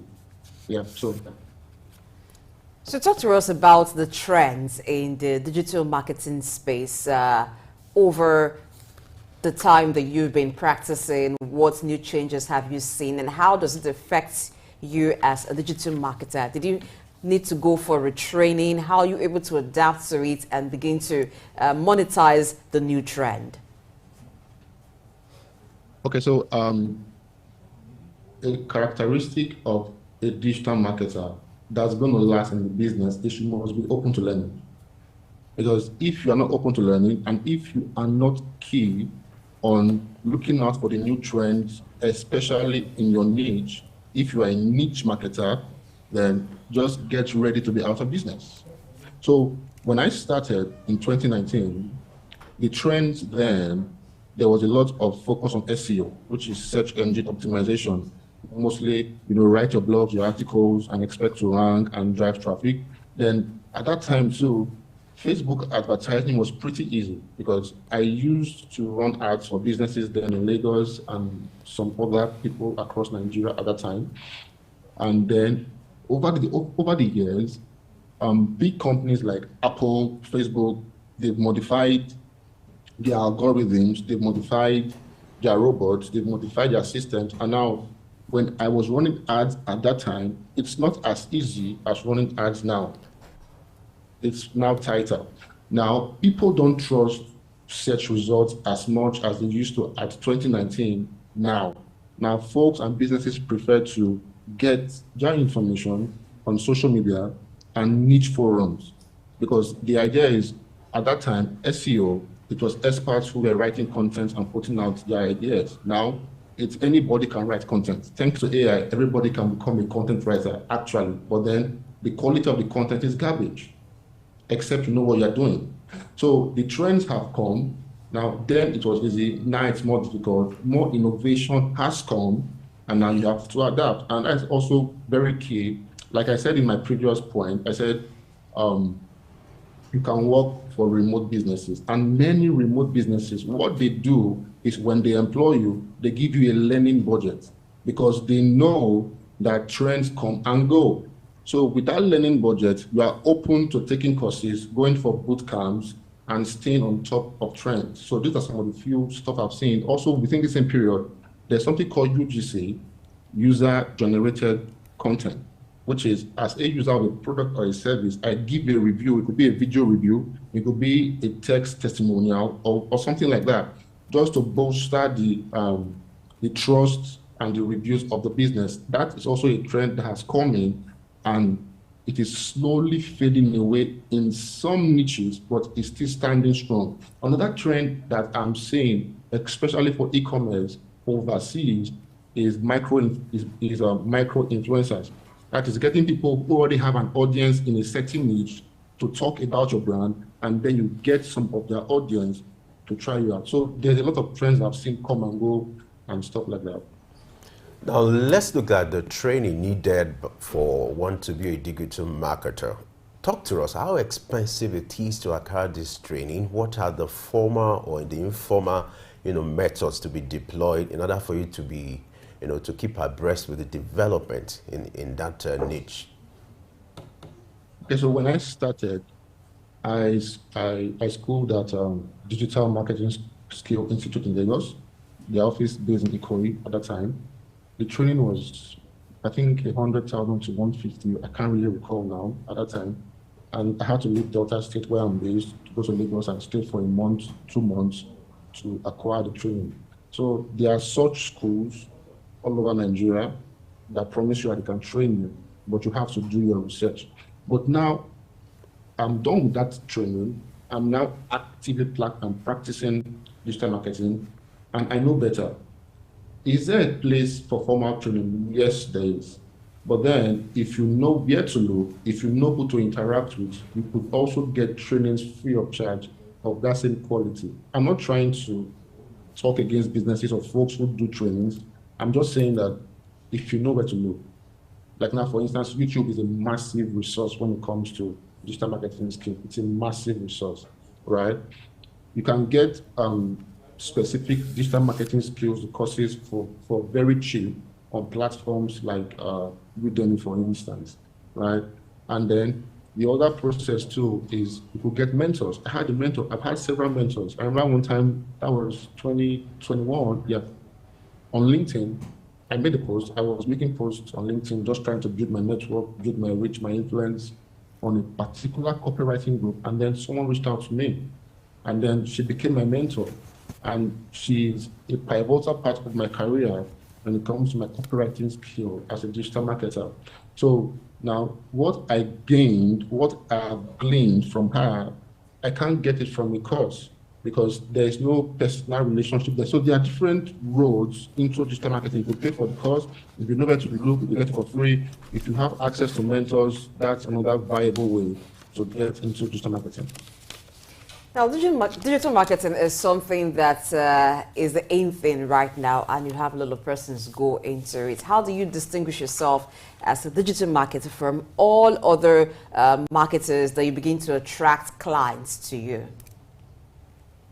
Okay, so if you listened earlier, I dropped a hint, something about niche-specific marketing and general marketers. Now, when I started that, I was a generalist, but currently I'm a niche marketer. I have niched down into content marketing. So as a content marketer, I have distinguished myself from other marketers because we have media buyers, they are marketers. Those are the guys that help you run ads, right?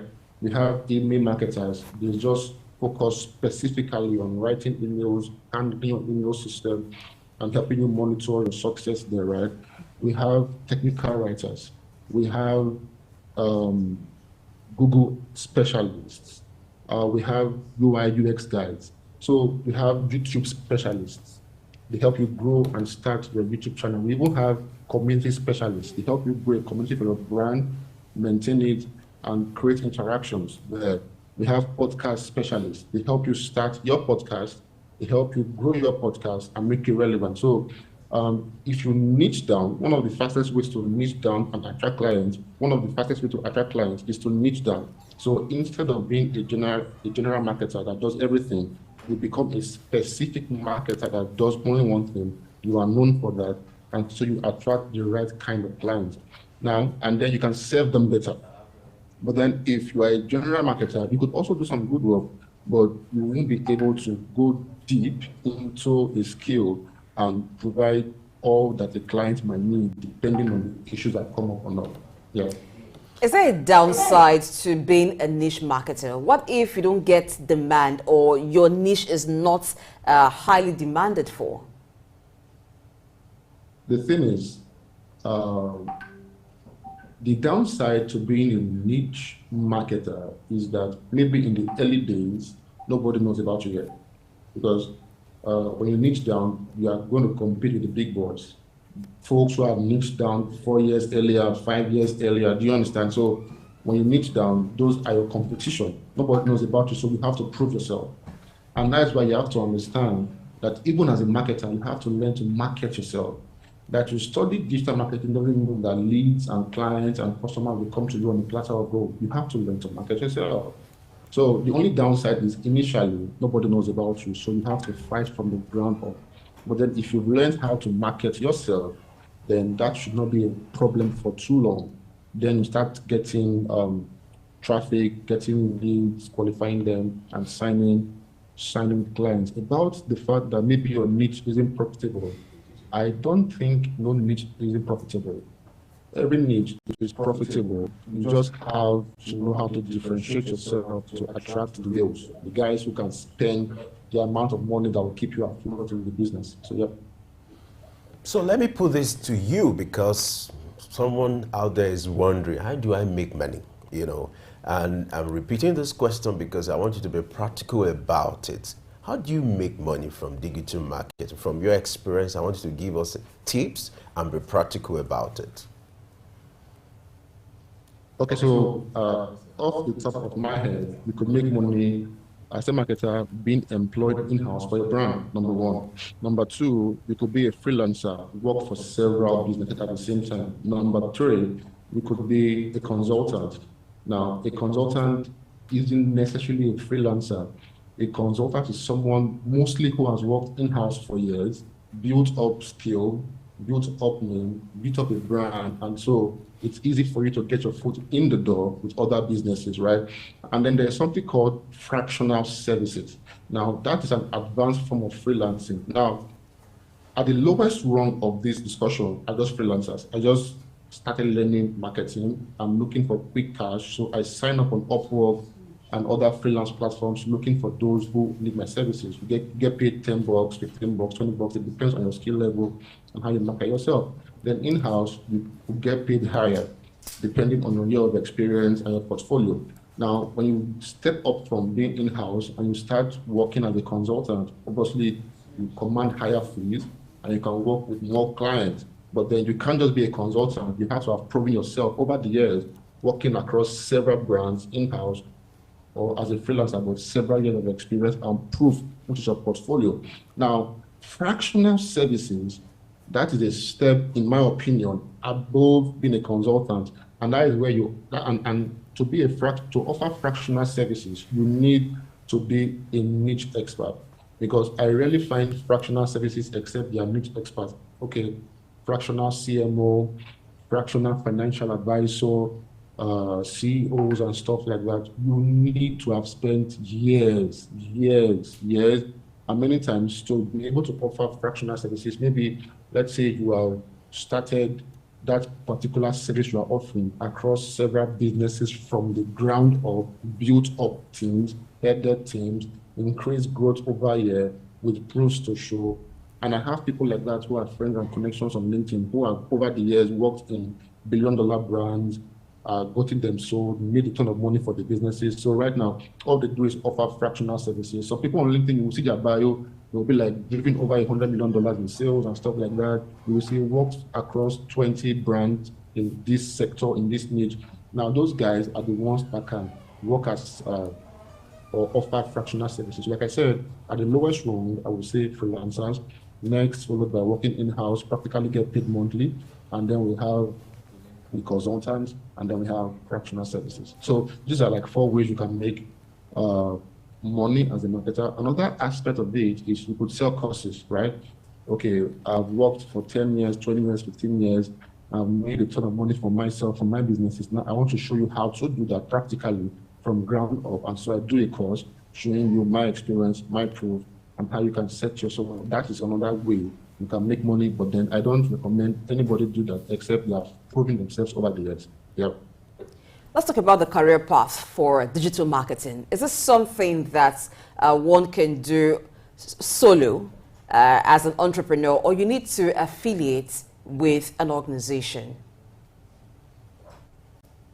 So this question is closely related to the former one I just answered, the career path, right? So you could start as a freelancer. And then if you're a freelancer, you are not tied to any organization, you're just being solo, right? So you're offering your services to anybody who can pay for it. And then your competition is fellow freelancers many times. So, and then there's the other part whereby you can say, I want to start in-house and just work for a brand. And when it comes to in-house marketing, there are 2 types. We have brand in-house marketing and we have agency in-house marketing. Now, brand in-house marketing is you are working specifically for a brand that offers a particular service. So all your marketing is built around that service. Now, but you're working for an agency. Now, an agency offers its service to several clients. So you could have clients across several verticals, maybe in the SaaS industry, in the e-commerce industry, in the pet industry, in the clothing industry. So if you're working in-house, in the agency model, then your experience will be built across the several clients that agency has. But if you're working in-house for a brand, your specialty will just be tied to just the service that that brand offers. And then, like I said, the freelancing model is just you are going solo.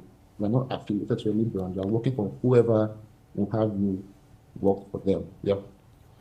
Now let's look at visibility. For you to be a good digital marketer, you must have that visibility. Talk to us, how can a startup build brand and online presence and then followership? Okay, how can a startup build online presence and followership, right? Yes. Okay, so nobody knows about you. What do you do? Now, one of the methods that I observed over the years that works is the David and Goliath scenario, right? So we all know that story. Goliath is the field marshal. Since he was a youth, he has been fighting battles for years, and then everybody knows him. He's pretty popular. So now, no matter the niche a startup is in, there are always Goliaths there. Guys and folks and businesses who have been there for years. And then you, the startup, should take the David stance. Nobody knows about you. You're not popular. Even your brothers don't want you to fight Goliath because they are scared he's going to kill you. So take a swipe at the big boys. Like literally take a swipe at the big boys. It could be in your posts, point out what they're doing wrong, but they get away with it because they're popular, right? And then offer the correct way of doing things, right? And also, since you're a startup, I want to believe you have a level of experience in what you are offering, really, because nobody does a startup these days without having a level of experience at least. So if you have a level of experience, talk about it a lot. You want to make a lot of noise about your level of experience and show your expertise. Another thing that also works is to look for these big accounts. Again, apart from taking a swipe at them, look for these big accounts and big businesses and go through their posts and always be interactive in their content. The idea there is to get followers from them. So let's say, for instance, I'm a startup who wants to do a beauty formula. Now, for instance, I want to do a particular skincare routine or soap or something like that. A soap, for instance, now. Nobody knows about me. How do I win my target audience to me? So let's say, for instance, I'm targeting the same audience that the Dove brand is targeting. Now, Dove, they are known all over the world. Like, they're so massive. How do I get their audience to my page? I go to Dove, I see their content, I interact, I leave valuable comments, I leave useful comments, I interact. Folks see my comments, they like, they check me out, and trickle by trickle, trickle by trickle, trickle by trickle, they start coming my way, right? Another way we could build your presence is to offer gifts. Offer gifts. Let's say, for instance, now you are a startup in the software space, you could offer free trials to your software. You could offer free trials for reviews.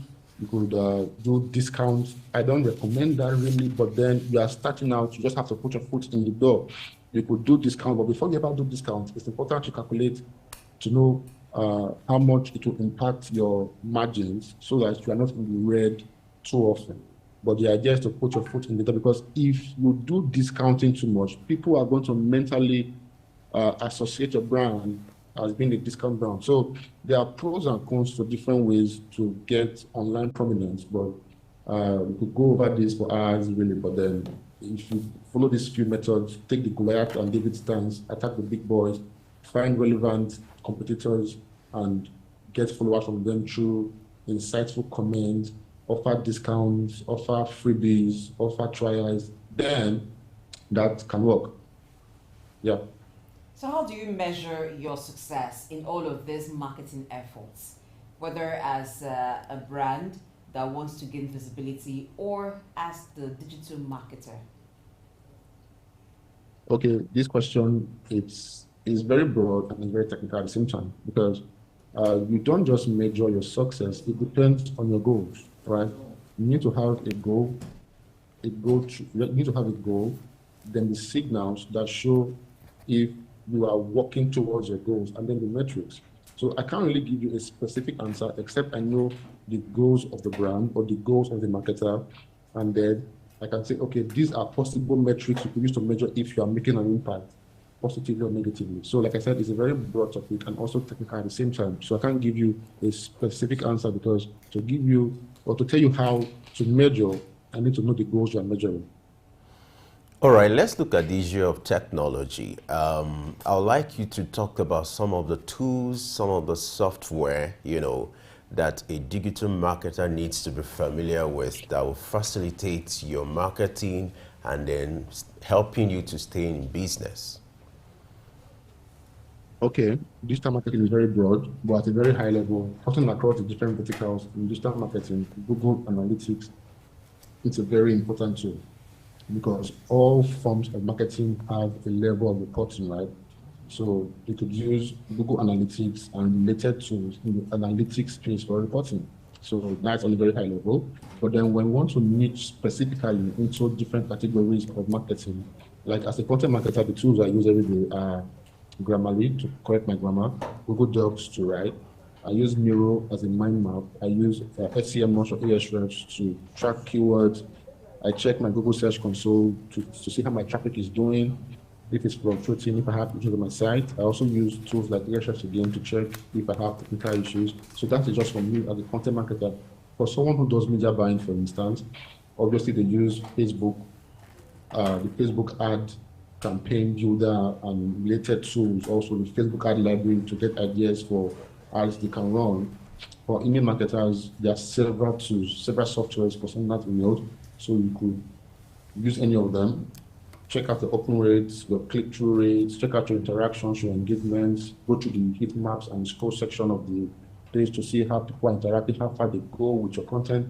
So like I said, at a very high level, every business needs a form of reporting. So Google Analytics is pretty important. But when you begin to niche down into the several pillars that make up digital marketing, then there are specific tools across the spectrum, or there are specific tools that are for certain skills. Yeah. All right, we've talked about the benefits of digital marketing. Let's look at the challenges. Are there challenges facing digital marketing? Yeah. On a very high level, some of the challenges that face digital marketing are your boss not understanding what it is. Now, many businesses do digital marketing or they employ marketers, but they don't know what to expect. So many times, let's say a marketer wants to experiment with an idea or test out a channel or a content format, And then the boss doesn't understand, why should we do that? Like, why should we do that? And then the boss expects something from you, but at the same time, your boss is truncating you doing something that may help you achieve your KPI at the same time. So your business, your bosses not understanding what you are doing is a major bottleneck. Another challenge is how platforms are constantly evolving. Now, at a certain point, Twitter, which is now called X, favored a certain content format, right? And now, due to what Elon Musk has done on the platform, it favors other comments. Now, you go on Twitter, you're scrolling, you're seeing advertisements within threads. It wasn't there before. Now, at the time when Elon Musk was favoring the verified users, their content used to attract more interactions. Now, there's no special benefit of being verified apart from the payout and stuff like that. So there are these drawbacks. The platforms you are using could just change the algorithm to permanent, and then your efforts will just plummet. And then you now have to start relearning the platform again, or looking for a platform, or moving your work from that platform to a different platform where your users are hanging out to drive engagement, leads, and pipeline. So these are two of the core issues with marketing: trends, evolving trends, platforms evolving, and then your boss is not understanding what you do. Yeah. I would like you to talk about some of the digital marketing services or niche that are in vogue now. You know, at a point, email marketing was the order of the day. So I would like you to talk about some of these services that are in vogue now, that are trends now, for a newcomer to be able to understand what to do and how to, manage this space and business. Okay, at the very top of the list, thanks to AI, is anything related to AI. Literally, I have a friend on LinkedIn. He was into content writing, right? So content writing, website management, flipping and stuff like that. Then when AI came around, he lost his clients, and so his business went into administration. But he said, since AI took me out of business, I need to learn the tool that took me out of business, right, and make money from it. Now, currently, he has started a new company and is making good bucks using AI to write content that ranks for his client. So being able to use AI at the top is at the top of the market, or is at the top of the marketing trends that folks who want to get into marketing should be aware of. And then we have content marketing. Actually, content marketing, it will be very difficult for that to go out of vogue because there will always be need for content. And then content marketing is not the same thing as content writing. No, not at all. Content writing is a section or a subset under content marketing. And then another thing in vogue is community building. The ability to build communities and run communities is also in vogue. There is podcasting. Being able to own a podcast, launch a podcast, grow your audience is in vogue. Now, what I see also in the foreign space a lot, because I have a lot of foreign friends and I interact with them, is owning your own newsletter. Is a form of owning a piece of the internet and building your audience apart from social media platforms. Because like I said in my last point, these platforms, they evolve, the algorithms change, and you could lose your reach and impact overnight. So if you own your audience outside these platforms, no matter what happens on the platform, you will always have an audience to fall back to and direct them to the new platform. So these are just some of the trends that I am seeing currently making waves in the digital marketing space. All right, finally from me, what are the personal skills or attitudes that someone who wants to go into digital marketing should have? You mentioned different skills of digital marketing. You mentioned SEO, which is search engine optimization. It makes it sound like it's very techy. Yep. So what are those personal attributes that a digital marketer should have? Okay, so those skills I mentioned are skills you can learn, but as a person who wants to learn digital marketing, the attitude is be open to learning. Now, if you're not open to learning, you cannot thrive, you won't succeed. It's not a course, it's just the way it is.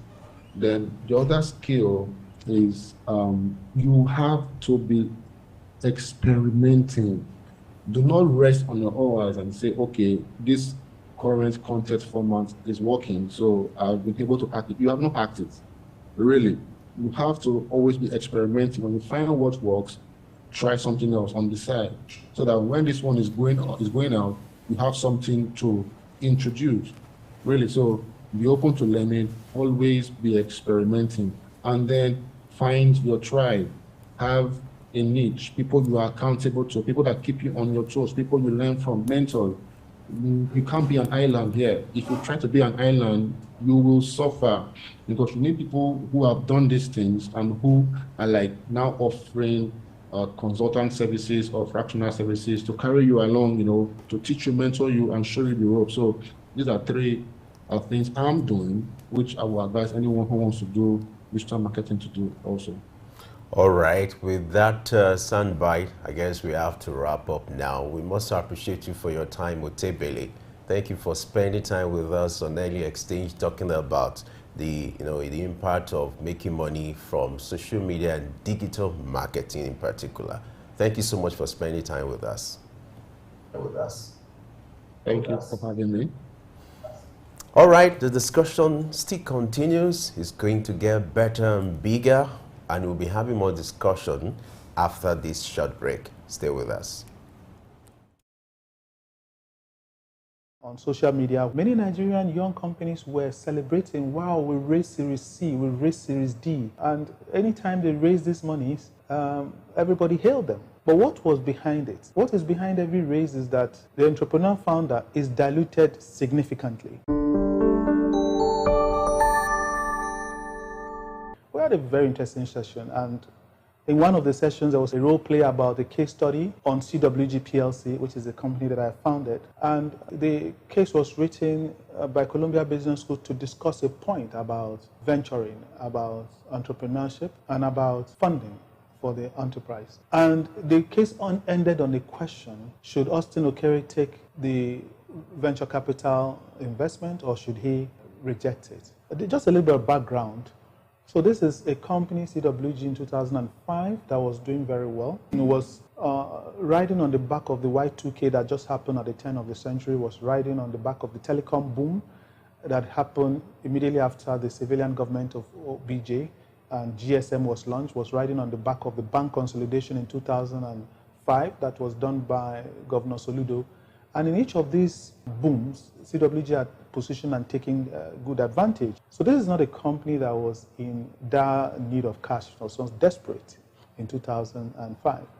But we had a plan to list our shares on the stock market, and we thought that the best way to do it was to first do either a private placement, or better still, to do a venture capital fundraise, so that they will bring discipline into our operations, governance, strengthen our governance, and of course, bring more technical knowledge. And if people saw that this company was invested in you, probably it will make the listing on the stock exchange more attractive. The issue here is at what price?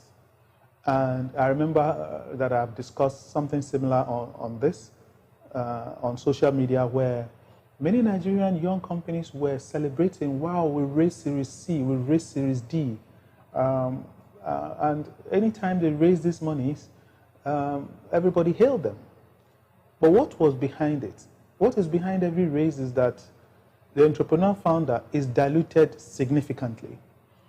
So if I use CWG as a case study, the case that was written by Columbia was that there was an offer of $8 million for 25% of the company, putting the valuation post at $32 million. Make no mistake, the Treasury bill's interest rate is 15% sometimes. Now, if someone is going to bring his money to invest in your company, he's looking for way more than that 15%, given that there's a high risk that his money will not come back. And the rule of thumb is that they're looking for 3 times what they brought in within 5 years. So in our case, they were going to be asking for $24 million within 5 years, or you list and give them a liquidity event or an exit. You have to check very well that this $8 million that you're taking in, you can do business in such a way that the value of the company can cough out $24 million in 5 years.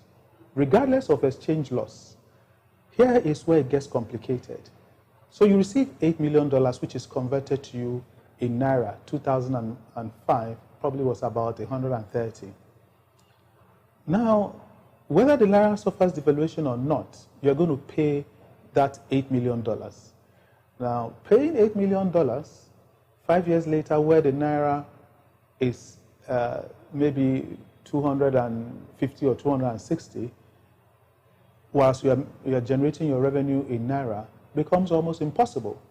And if the venture capital firm then has to take assets because you can't pay, he will end up owning, of course, a big chunk of your company, nothing at all. You begin to look like a management staff in the company you founded. So in our own case, we held out and we didn't take the money. And in 2009, when we took a subsequent one, the company was valued at $55 million, plus that there'd been an exchange loss. So the company was valued much more than the $32 million, and plus the fact that in Naira terms, they would have owned more of our company. My point being, don't sell your seed. Rather, till your seeds, let it grow into a fruit, and sell at the fruit, because the fruit is plentiful. A lot of our startups rush out to sell their seed, and they sell it cheap. To complete that story, we actually then listed the company in 2013 for $90 million. Now, I did a rough calculation. If we were in dire need of money and we borrowed $8 million at an interest rate of 20%, at that time Naira, we'll be returning Naira money, and we'll be returning something like, even if you take 100%, we'll be returning another $8 million in 5 years' time.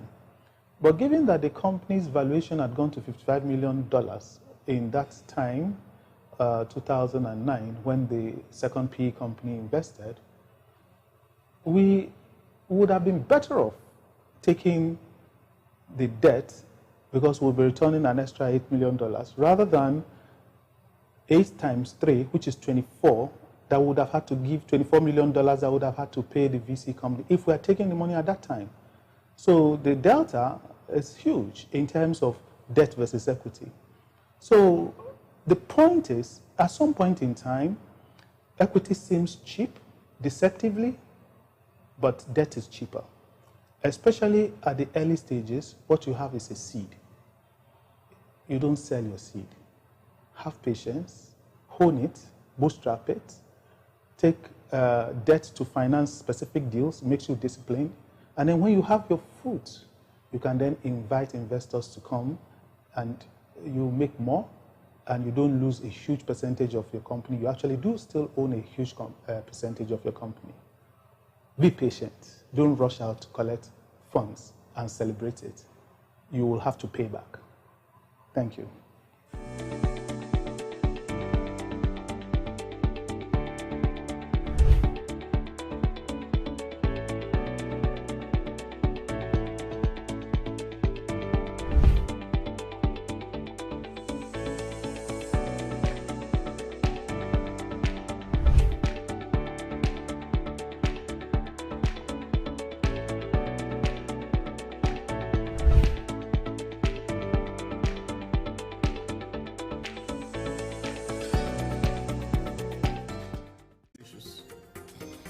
The petrol is still imported because local refineries are not working. Does it stop at giving a directive? What should be done to ensure that this is done?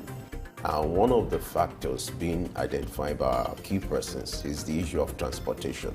For you to have a sustainable city, you must have a deliberate attempt to have a master plan. This is Early Exchange, shaping policy, advancing development.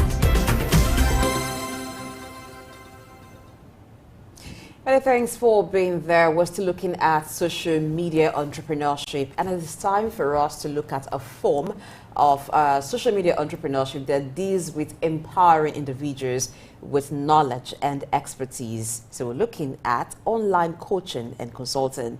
To talk about this with us, joining us via Zoom is Oluwapelumi Ijoma, who's a social media expert and content creator. But we're not bringing her right in straight away, but we need to just do some discussion in the studio before Pelumi comes in. It's online coaching and consulting. I was talking to you off air about how it looks like a sacrificial job because it takes a whole lot to put your knowledge, your expertise out there, and it even looks like it's risky before you gain the acceptance. You know, in life, everything, just like it's been said, men are in sizes. When it comes to growth, it's also in phases. There are three peculiar phases. You have the learning stage, you have the yearning stage, and then the earning stage. That's a rhyme. You should be a rapper. So if you start with the first stage, which is the learning stage, that you have to learn the right skills, because you can't claim to be an expert if you don't have the right knowledge. So you need to learn for you to be able to be known. And so it starts with that stage where you have to do your homework very well. In fact, relatively at that period, you're known. You are not the expert because you needed or you need to acquire the right skills. So at that first stage where you need to acquire the right skills, the knowledge, at that stage it might require mentorship or apprenticeship or learning from someone. So for you to be an online consultant, it starts with that phase where you need to groom yourself first. You have to be your own tutor. You have to learn what is required. Then when you leave that stage, you now get to another stage where you're yearning for visibility. You're yearning for acceptance. You want people to know you are there. Now you've had the skill, the rudimentary required for you to be an expert. You have it now, but you don't have the visibility. So you're switching to the second stage where you're looking for followership, you're looking for patronage, you're looking for people to know that, okay, you've spent years in training yourself in this area. So you're getting to that stage where you're yearning for, visibility. Then the last stage, which is the most important stage, is where you start earning money. You earn awards, you earn honor, you start getting the required money. And at that phase, you can call yourself an expert. So the growth, we are in three phases. The first is the learning stage, the yearning stage, and then the earning stage. By the time you combine all these, then you can claim to be an expert. I almost feel like, do we still need to bring Pelumi in? But I think maybe so she can tell us how you actually achieve the earning stage. But before we get to that part, I think that one thing that is creating markets for online coaching is the need for knowledge, where people want to know. And it's very convenient that from wherever they are, they can have access to different kinds of knowledge and learn at their pace. Because if you go to a traditional learning system, it's all structured, and the structure may not be convenient for you. But with online coaching, there are videos that you can watch at a time that is convenient for you. There are lessons that you can take and even retake after some period of time. And the COVID-19 pandemic actually created more opportunities for people to look at this, particularly those who do educational coaching, who offer educational products for schools where there was lockdown and students were at home, everybody was at home. So the only way you can educate your child is to sign up for some form of online coaching or the other. That opened the room. But we're seeing that these days there's a lot of there are different kinds of online coaching, whether it's business coaching you want, whether it's the skill for something that you usually go to a regular shop to say you want to learn, up to artisanal skills. You can find all of these things online. And it's a new market that is quite involving. Nigerians are embracing it. But we also want to know how the naira and kobo or the dollars comes in for a lot of people who are into this industry. What challenge do they grapple with? Those are the things we'll look at after this break. Stay tuned.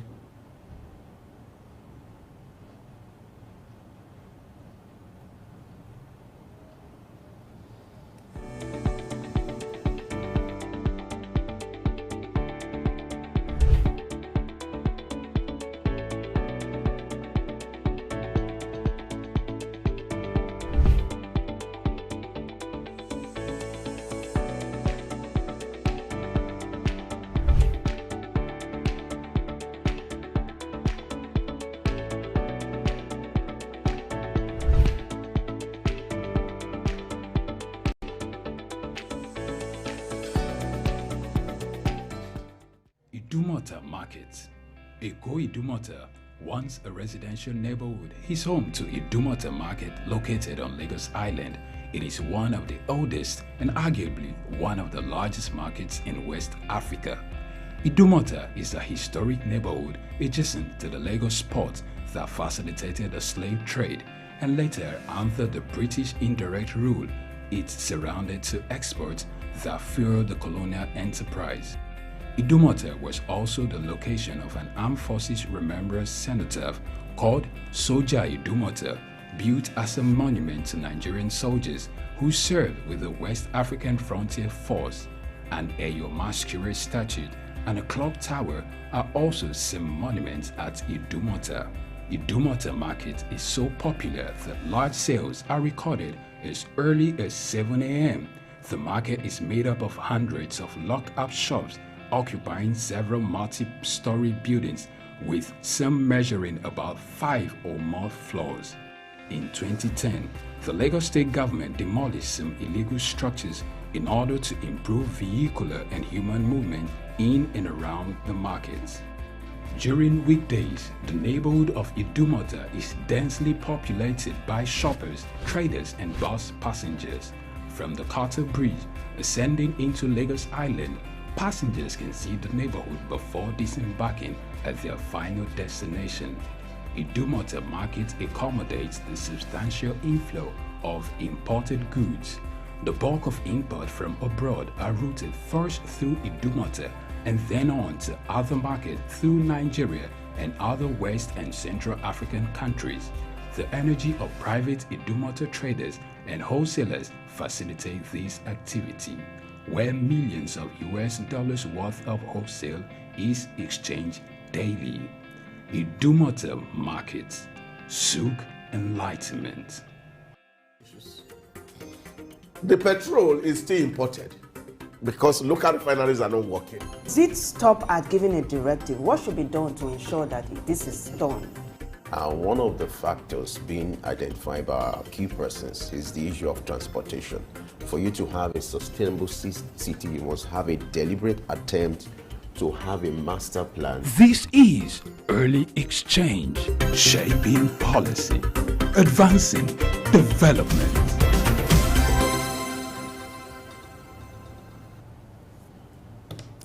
Many thanks for being there. It's the Early Exchange on Souk News, and we're right to get into the discussion as we look at online coaching and consulting. Joining us virtually is Oluwapelumi Ijoma, who is a social media expert and a content creator. Good morning, Pelumi. Good morning. Good morning. Thank you for having me here. All right, let's look at online coaching and consulting. Is there a difference? Let's understand what these two things mean exactly. Okay, when we're talking about online coaching and consultation, is actually very broad, right? It's actually very broad because when we're talking about business now, because now on social media, a lot of things are going on social media. There is that of business. People are there to make money, while some are actually there to have fun. So whatever decision or whatever reason, your social media actually matters a lot. You understand? So online coaching is obviously different from consultation. If you are on social media to have fun, you necessarily do not need a consultation. But if you are on social media to make money, then you actually need a consultation. You need deep knowledge about consultation. You need more knowledge on how to be on the space of social media. All right, Pelumi, talk to us. How is the acceptability like when it comes to online coaching, and what are the benefits from your experience? How much do people embrace online coaching in this climb, and then what are the benefits? Okay, there are a lot of benefits when you ask me, because right now we have different coaches when we are talking about business coaches on social media. So people are actually keen into it. When you're online, especially on Instagram, because I am more of Instagram, right? Even people that make money through products and services, they are a coach. Like most of them make use of that to coach people. For instance, I'm an entrepreneur, right? And I sell jewelry. Now, imagine me trying to teach people how to customize jewelry. That's online coaching. And I tell people that are just coming up trying to make sales through jewelry and telling them, okay, I'm going to teach you how to customize jewelry and how to make money from it. That's an online coach.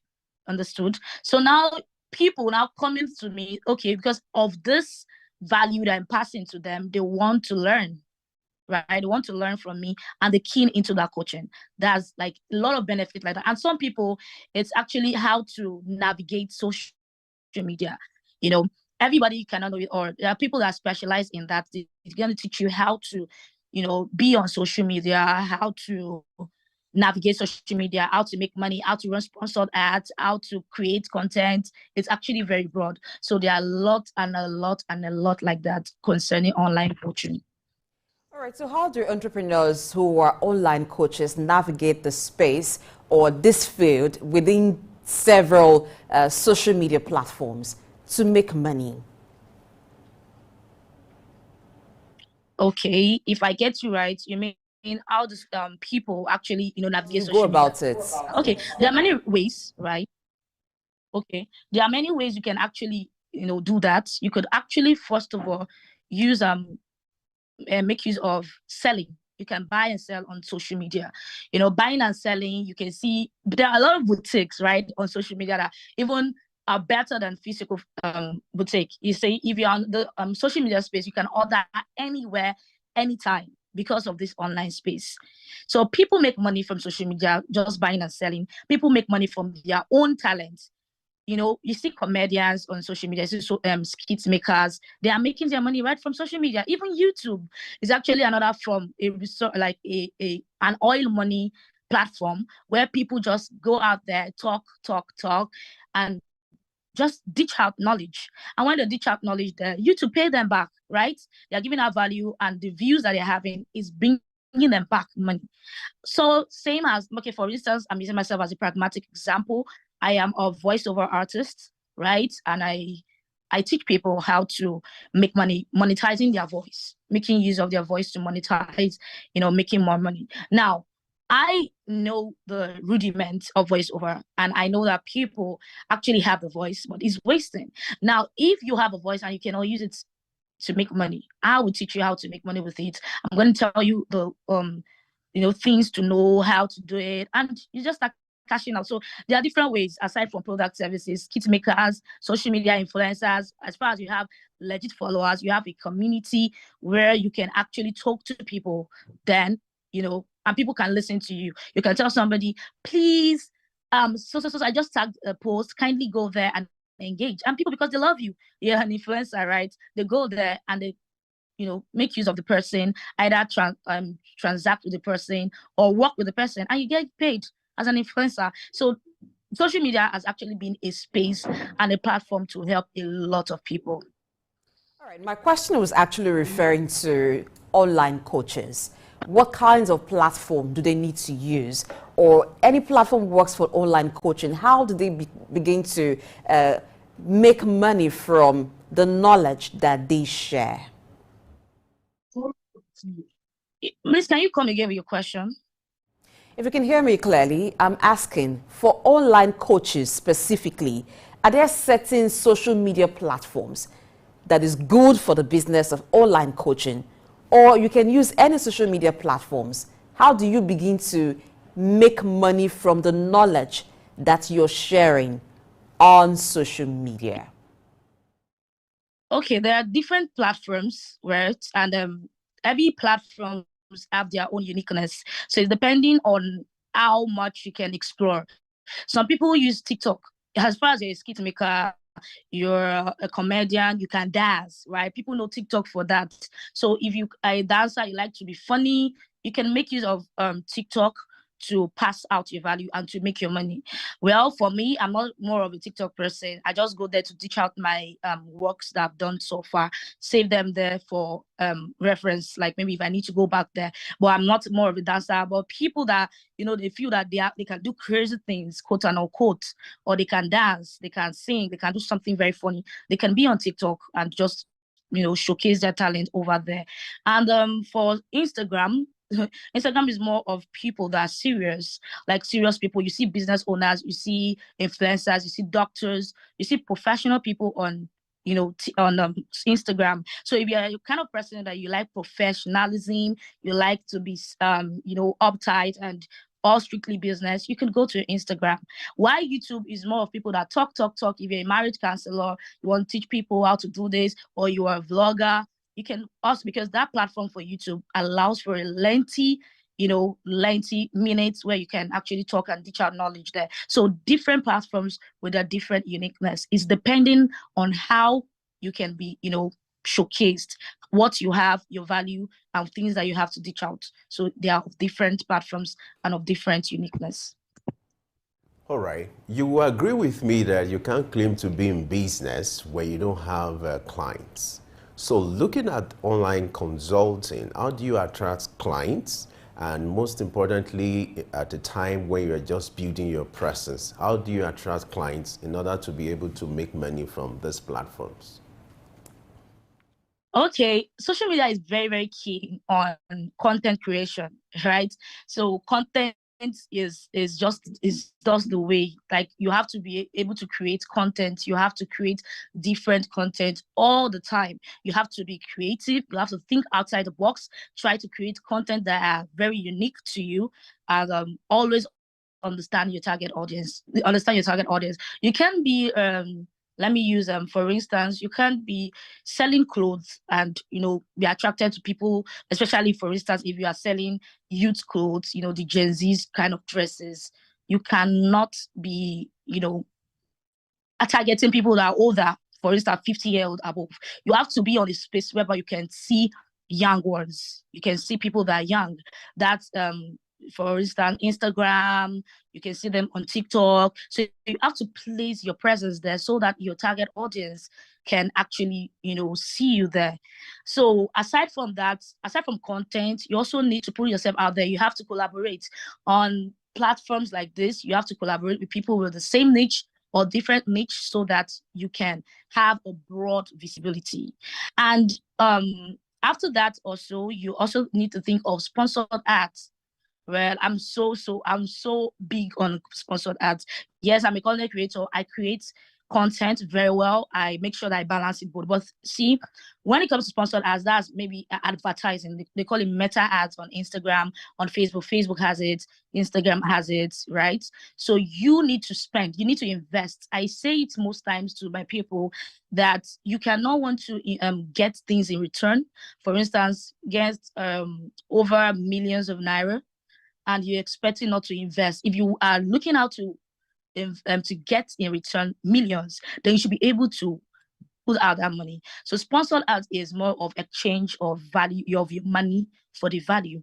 This will bring you followers, right? You get a lot of followers from your sponsored ads. As far as they like what you're doing, they like the content you put out there, they would follow you and also work with you later in future. So that's another way you can actually get people, like target audience. And the bigger part of it is influencers, right? If I am a content creator, I'm going to look at the niche, the different kind of influencers that I could work with.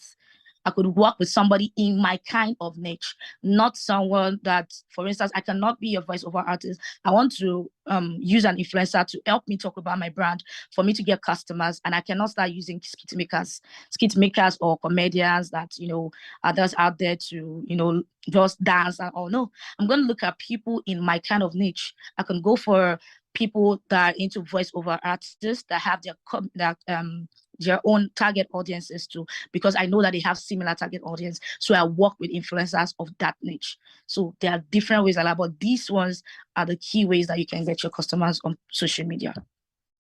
All right. I mentioned earlier before we brought you in to the discussion that online coaching seemed like a risky venture, because to get people to notice you, you have to give some free tips to them. But let's actually look at the business. How do you create that visibility? How do you develop yourself? How do you sustain and even know what price to peg your services at? Okay, I'm still going to quote myself back to talking about content. Like if you, for instance, if you are on social media, you need to know how to connect, right? Sorry, aside from you creating content, you have to know how to connect. Like going online, blogs, there are blogs, different blogs that you can connect on. When I mean connection, I mean always engage with people. You can see a post that you find intriguing, you could just drop a comment, talk about it, liaise with people. And I used to say, whenever you're commenting on blogs like this, that you know that they have visibility, they have a lot of people commenting, you always drop comments that are very, very important. Like, I mean, comments that are meaningful content, right? Meaningful comments. So you can connect through that, right? And giving free tips too is actually part of content, right? If you want to create content, you can. If you are a business owner and you are selling clothes, for instance, you could just tell people how to style the clothes. You could say, okay, I'm selling polo, I sell tees. Okay, these are different 5 ways that you can actually, use, style your tees. Or I sell scarf, you can actually, style your scarf in different ways. So these are things that you can actually put out there to be visible, to connect with people. And please, the last part, I think you asked a particular question I was supposed to touch. Can you please come again? How do you determine the price that is appropriate for your service? Okay, service. Thank God you said service, because how business. do you determine your pricing? The product. Yeah, your products and services. Products and services are very different. So the products, you leave that to people, like how you buy your market. If you are buying something of value of 5,000 naira, it depends on how much you want to get. You could have 1,000, you can have 2,000. That's like, product is very easy to price, like how to price it. But when it comes to services, it depends on value. Value is more of, like, services is more on value. You understand? The value you are given, you have to sit down, think about the value. Okay, this value I'm giving, does it worth the price? You have to think about the stress that comes with the value. Are you putting anything in place? If it's a physical class, you want to coach, like a physical coach, you're going there to coach. You have to think about put the things that you're going to put in place. For instance, if you are getting a hall, if you are getting different coaches to teach, if you're getting equipment, you need to put all those things in consideration, right? Before you can actually tag a price to it. And if it's an online class, you have to think about it, the data I'm going to spend in my time, how much value can I give? Or these things I'm teaching, how much value does it give? So all these things, you have to put them in consideration for your pricing as well. Now let's look at the plight of those who have fears or who may have bias towards online business or consulting. How do you boost their confidence, for them to be able to part with their money? Because you're talking about exchange of values and money. So for those who have that bias towards online business, how do you boost their confidence? Okay, boosting confidence is actually one of the reason many people are not out there on social media, because they feel that they cannot do it, right? But it takes the most important thing, the ability to believe in yourself before you can go on social media. You have to believe in yourself. You have to embrace your mistakes, because if you are not used to social media, you're not used to content creation on social media, you have to understand that, okay, if you want to start doing it, you have to have it in mind that, okay, I'm going to make mistakes. You have to accept that you would make mistakes. So don't be scared that, okay, I'm trying to record a video now. In fact, now everything is content. If you are recording yourself as a video content, like a video content creator, you're recording yourself and you make mistake, put it out there, make content out of it. It's also content. So I used to tell people, when you want to go out there on social media, embrace your mistake, make your mistake a platform for content creation as well. Keep on practicing, even if it's not perfect. You cannot be perfect in a day. Rome was not built in a day, right? So you need to continue. It's a continuous process. Keep on learning. You can enroll for classes. There are online classes where people teach about public speaking, content creation. Join those classes. Be ready to learn. Like, try to connect with people. You can collaborate. There's something they call reels on Instagram. If you are not a talking person, you don't know how to talk, or you are not so eloquent, you can just do reels. Instagram reels is there where you don't need to talk. Just follow the sound of the reels and bring out something out of it. From there, I have somebody on social media. The person is just about reels. It's just about reels. She doesn't talk, but whatever caption she puts, a POV, that's what they call it, point of view, carries something that is funny, something that, gives an information. So she's known for it. She doesn't talk, but that's content. So you need to just know what works for you. If you're not the kind of person that likes to talk, look for a platform whereby you don't need to talk. I just said it earlier. I said TikTok is another way. You can't see people sit down on TikTok and talk. They don't talk. They just do connection. I'm live, gift for gifts. Just do something. Just look for something that, befits you and be there. And if it's giving out tips that you know how to do, you can just go online there, search for a niche that you want to be. If you want to be a food vlogger, look for something, start cooking. Or maybe when you're in the kitchen, just do something. Oh, this is me cooking. This is me doing this. I just got this. No, just be there. Just be yourself and find your space, and you're good to go on social media. Assume the person now or the online coach is good to go or started something, but the aim of every business person is to be sustainable in their craft or in their business. So what factors challenge sustainability of online coaching in Nigeria? Well, online coaching, it's of different, like, as I said, if you want to coach, you have to make sure that you're giving value. Number one, that's how to be sustainable. That's how that's how you can stay in business, because now online, the different coaches, you see coach for this, coach for that, but the value that you give to your customers, your students, actually matters. So if you are giving values that are very, very core, values that are sustainable, then you see people will keep on coming. They keep on coming. Aside from keeping on coming, they also refer people. They give you your reviews. And as far as you are very keen, you understand what social media is about. When they give you your reviews, you make content out of it. For instance, when I taught my students voiceover, and I gave them assignments for them to do this and do that, they actually gave their assignments, and I created content from it. That's it. That's how to be sustainable. Okay, creating content from it. I said my students just made this voiceover. This is how she was sounding before, right? This is how she was sounding before, but now that she actually took this course, she's now sounding like this, and you can see that the difference was very clear, right? The difference from the before and after was correct. So that is another value. People will see reasons to always come back. Oh, if she can record this voice over, if she can do this, then it means that she actually gained value. Then I can come. So reviews, getting reviews from people that you've worked with thus far, it allows you to get more people, and also the value that you pass. And you're consistent. You have to be consistent too on social media. Right. Let's take a breather now. We'll return shortly to continue our conversation with Belumi. Stay with us. Thank you.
The petrol is still imported because local refineries are not working. Does it stop at giving a directive? What should be done to ensure that this is done? One of the factors being identified by our key persons is the issue of transportation. For you to have a sustainable city, you must have a deliberate attempt to have a master plan. This is early exchange, shaping policy, advancing development.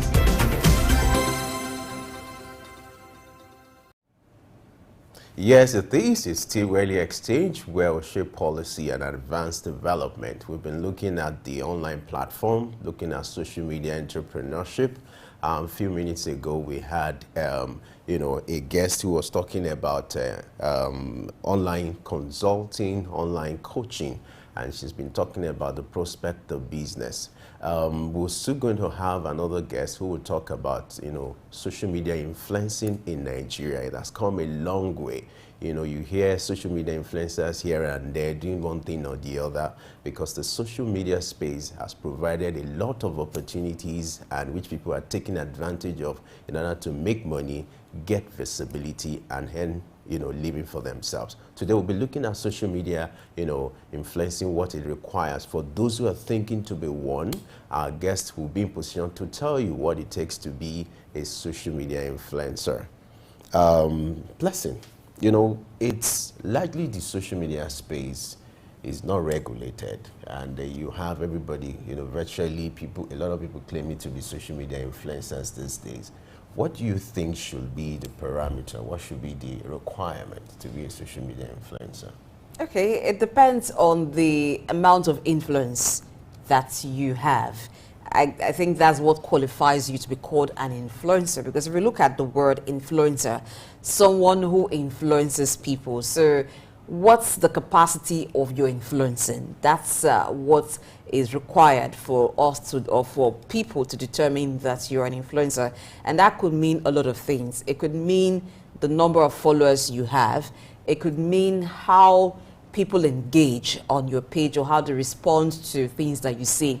You find that some persons have become social commentators. That's one way they grow their following. That's one way they influence. When anything happens, they're quick to go to social media on their page, comment on it, talk about it, and share their opinion. And they have a lot of people come under their comment section and even begin to engage. It becomes a very long thread. And over time, they're now seen as people who have a view on almost every matter. So when something happens, people are looking forward to what they will see. They're eager to want to go to their page to find out, what their thoughts are on particular issues. That's one way that people grow their presence, they grow their influence, and particularly when they're able to articulate their points very well in whatever manner, whether in a funny way or being serious about it. People begin to resonate with their thinking and begin to connect with it. And in some way, they become models in the minds of people. Their views are now respected. Then they now have like a community under them. And when brands begin to notice that, this person has a huge following, and they also command the respect of people regarding their opinion, they want to seek them to also advertise their goods. So when the person comes out to say, for my skin, I use this product, I use that product, I don't use this, or I think it's something that people should begin to learn using local product, for instance, with local soap. And there's just one new person who I found, or one new cosmetic producer I found who does this. People want to check that out, because over time, they've been consistently able to get the attention, the respect of those who follow them on certain issues. So people feel like, they know this, they know that, particularly when it's in a niche. Maybe you're a fashionista, for instance, and you're talking about, once in a while you do dress styles, and so when you're advertising a designer, people connect more like, this person knows style, so then they should know what they're doing. Or you're an educationist, you're talking about good schools, and you're pointing people in the direction of schools that offer different kinds of teachings or learning. They want to connect to that. So these are some of the requirements for an influencer and what people judge you as when you are an influencer. Another thing too, there are people who have been successful in different fields. Yeah. So they take advantage, they leverage the popularity to influence.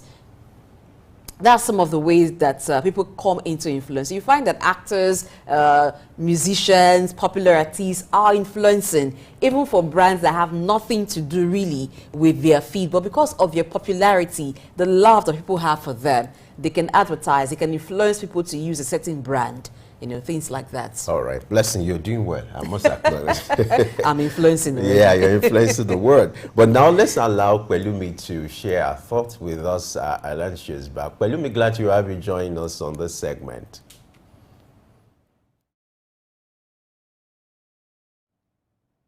If you can hear me, Pelumi, okay. Well, okay. Why we wait for Pelumi? Like you said, you know, we're talking about social media influencing. There are several approaches to it. You know, for instance, some people could be influencers based on their followership. For instance, you're on Facebook and you have millions of followers. That automatically you've translated to an influencer. What that means is, like you said, you have brands coming to you to advertise for them, to be their rep, to be their spokesperson, and then you're doing businesses with them, and as a result, you're making money. Okay, and then Pelumi is there. Pelumi, are you there with us? Glad you have you join us on Early Exchange once again.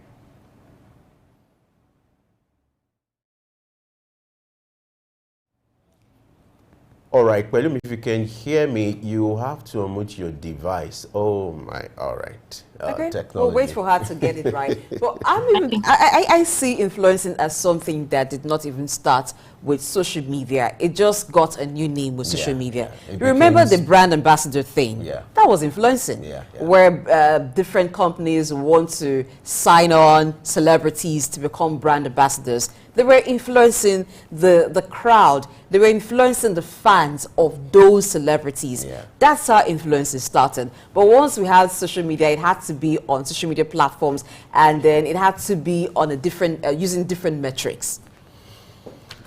Let's see what Pelumi we have to say. Pelumi, glad to have you join us. Yeah, thank you. Okay. The question, please. I didn't get Never the mind, we question. understand what is going on. You don't have control over that. So let's go now. Let's talk about social media influencing, which is another aspect of social media entrepreneurship. So take us through the route, what social media influencing is all about, what we need to know about social media influencing and the prospects. Okay.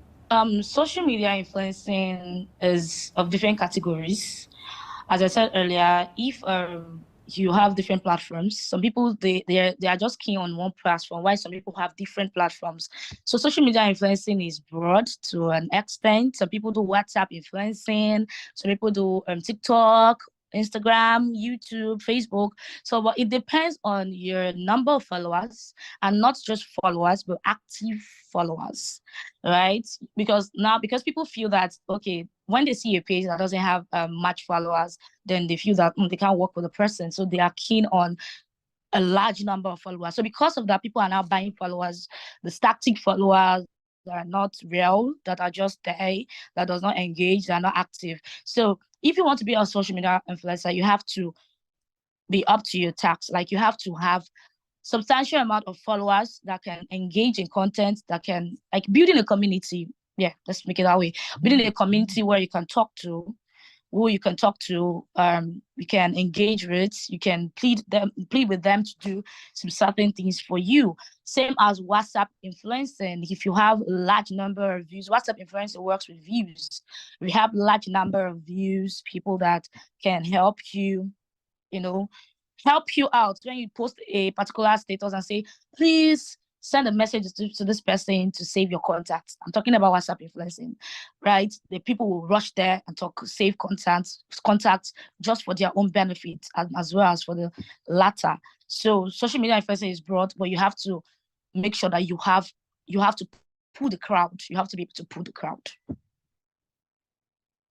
Some of the monetization strategy for influencing, but what are the challenges?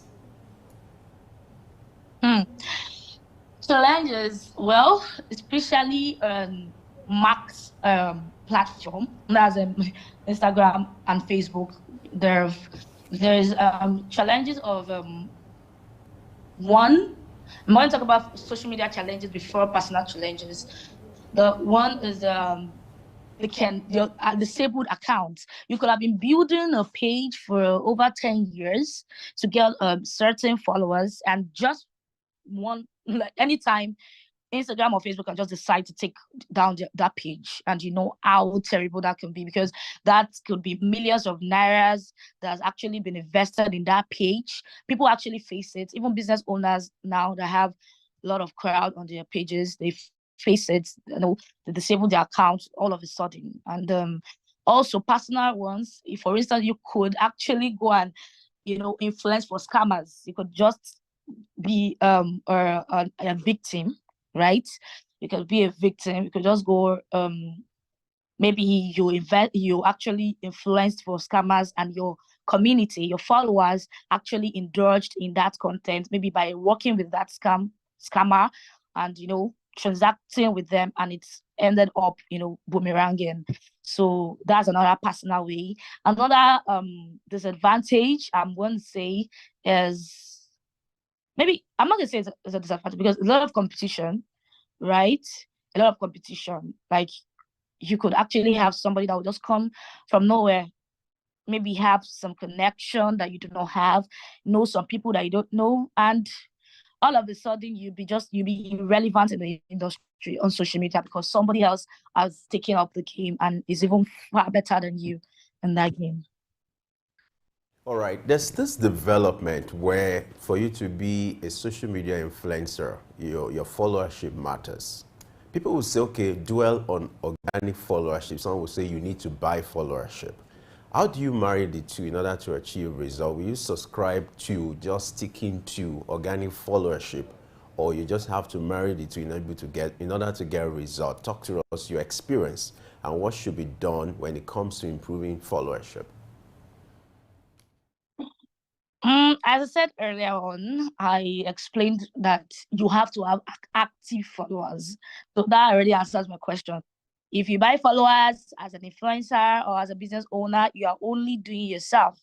Because one first is the fact that your followers will be more than your engagement. For instance, it's worth seeing people have 130,000 followers on Instagram, and their engagement is nothing to write home about. They could be having maybe 2 likes, 3 likes, obviously, because the followers they bought are not real, they are not organic, and they are not active. So it's actually, first of all, is embarrassing, and 2, you are not gaining anything. The followers is just there.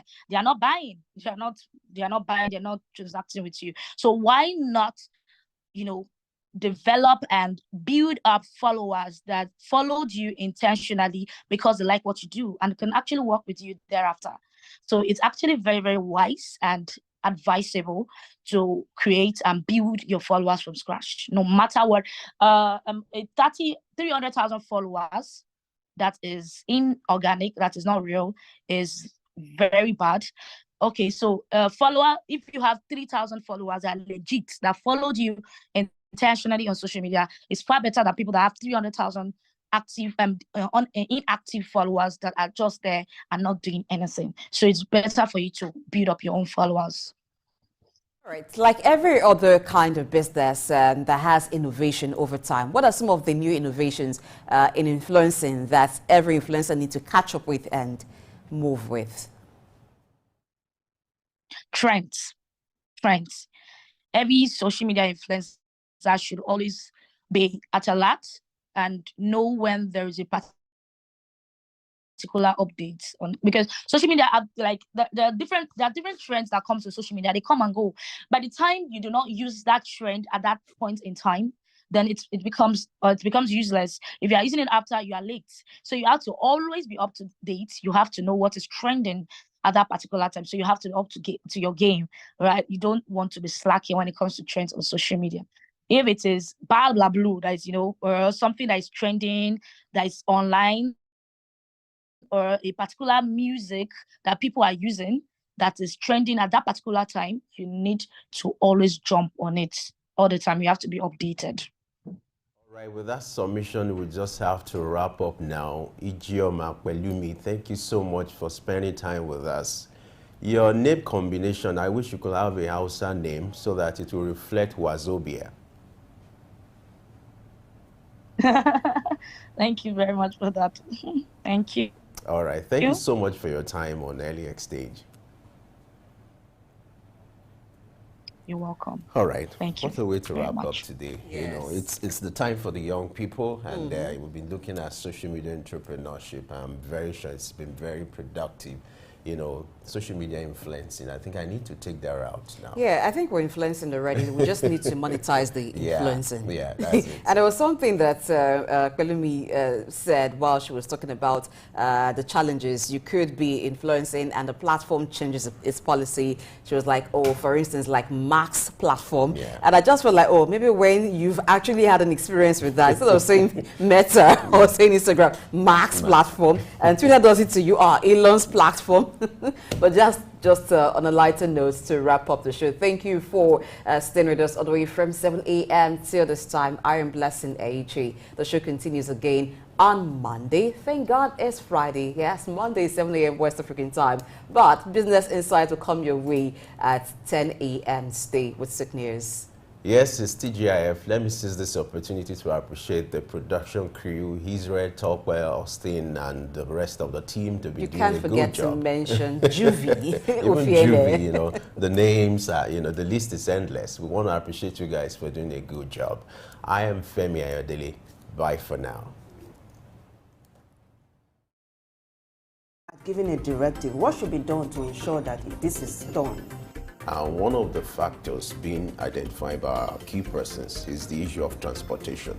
For you to have a sustainable city, you must have a deliberate attempt to have a master plan. This is Early Exchange, shaping policy, advancing development.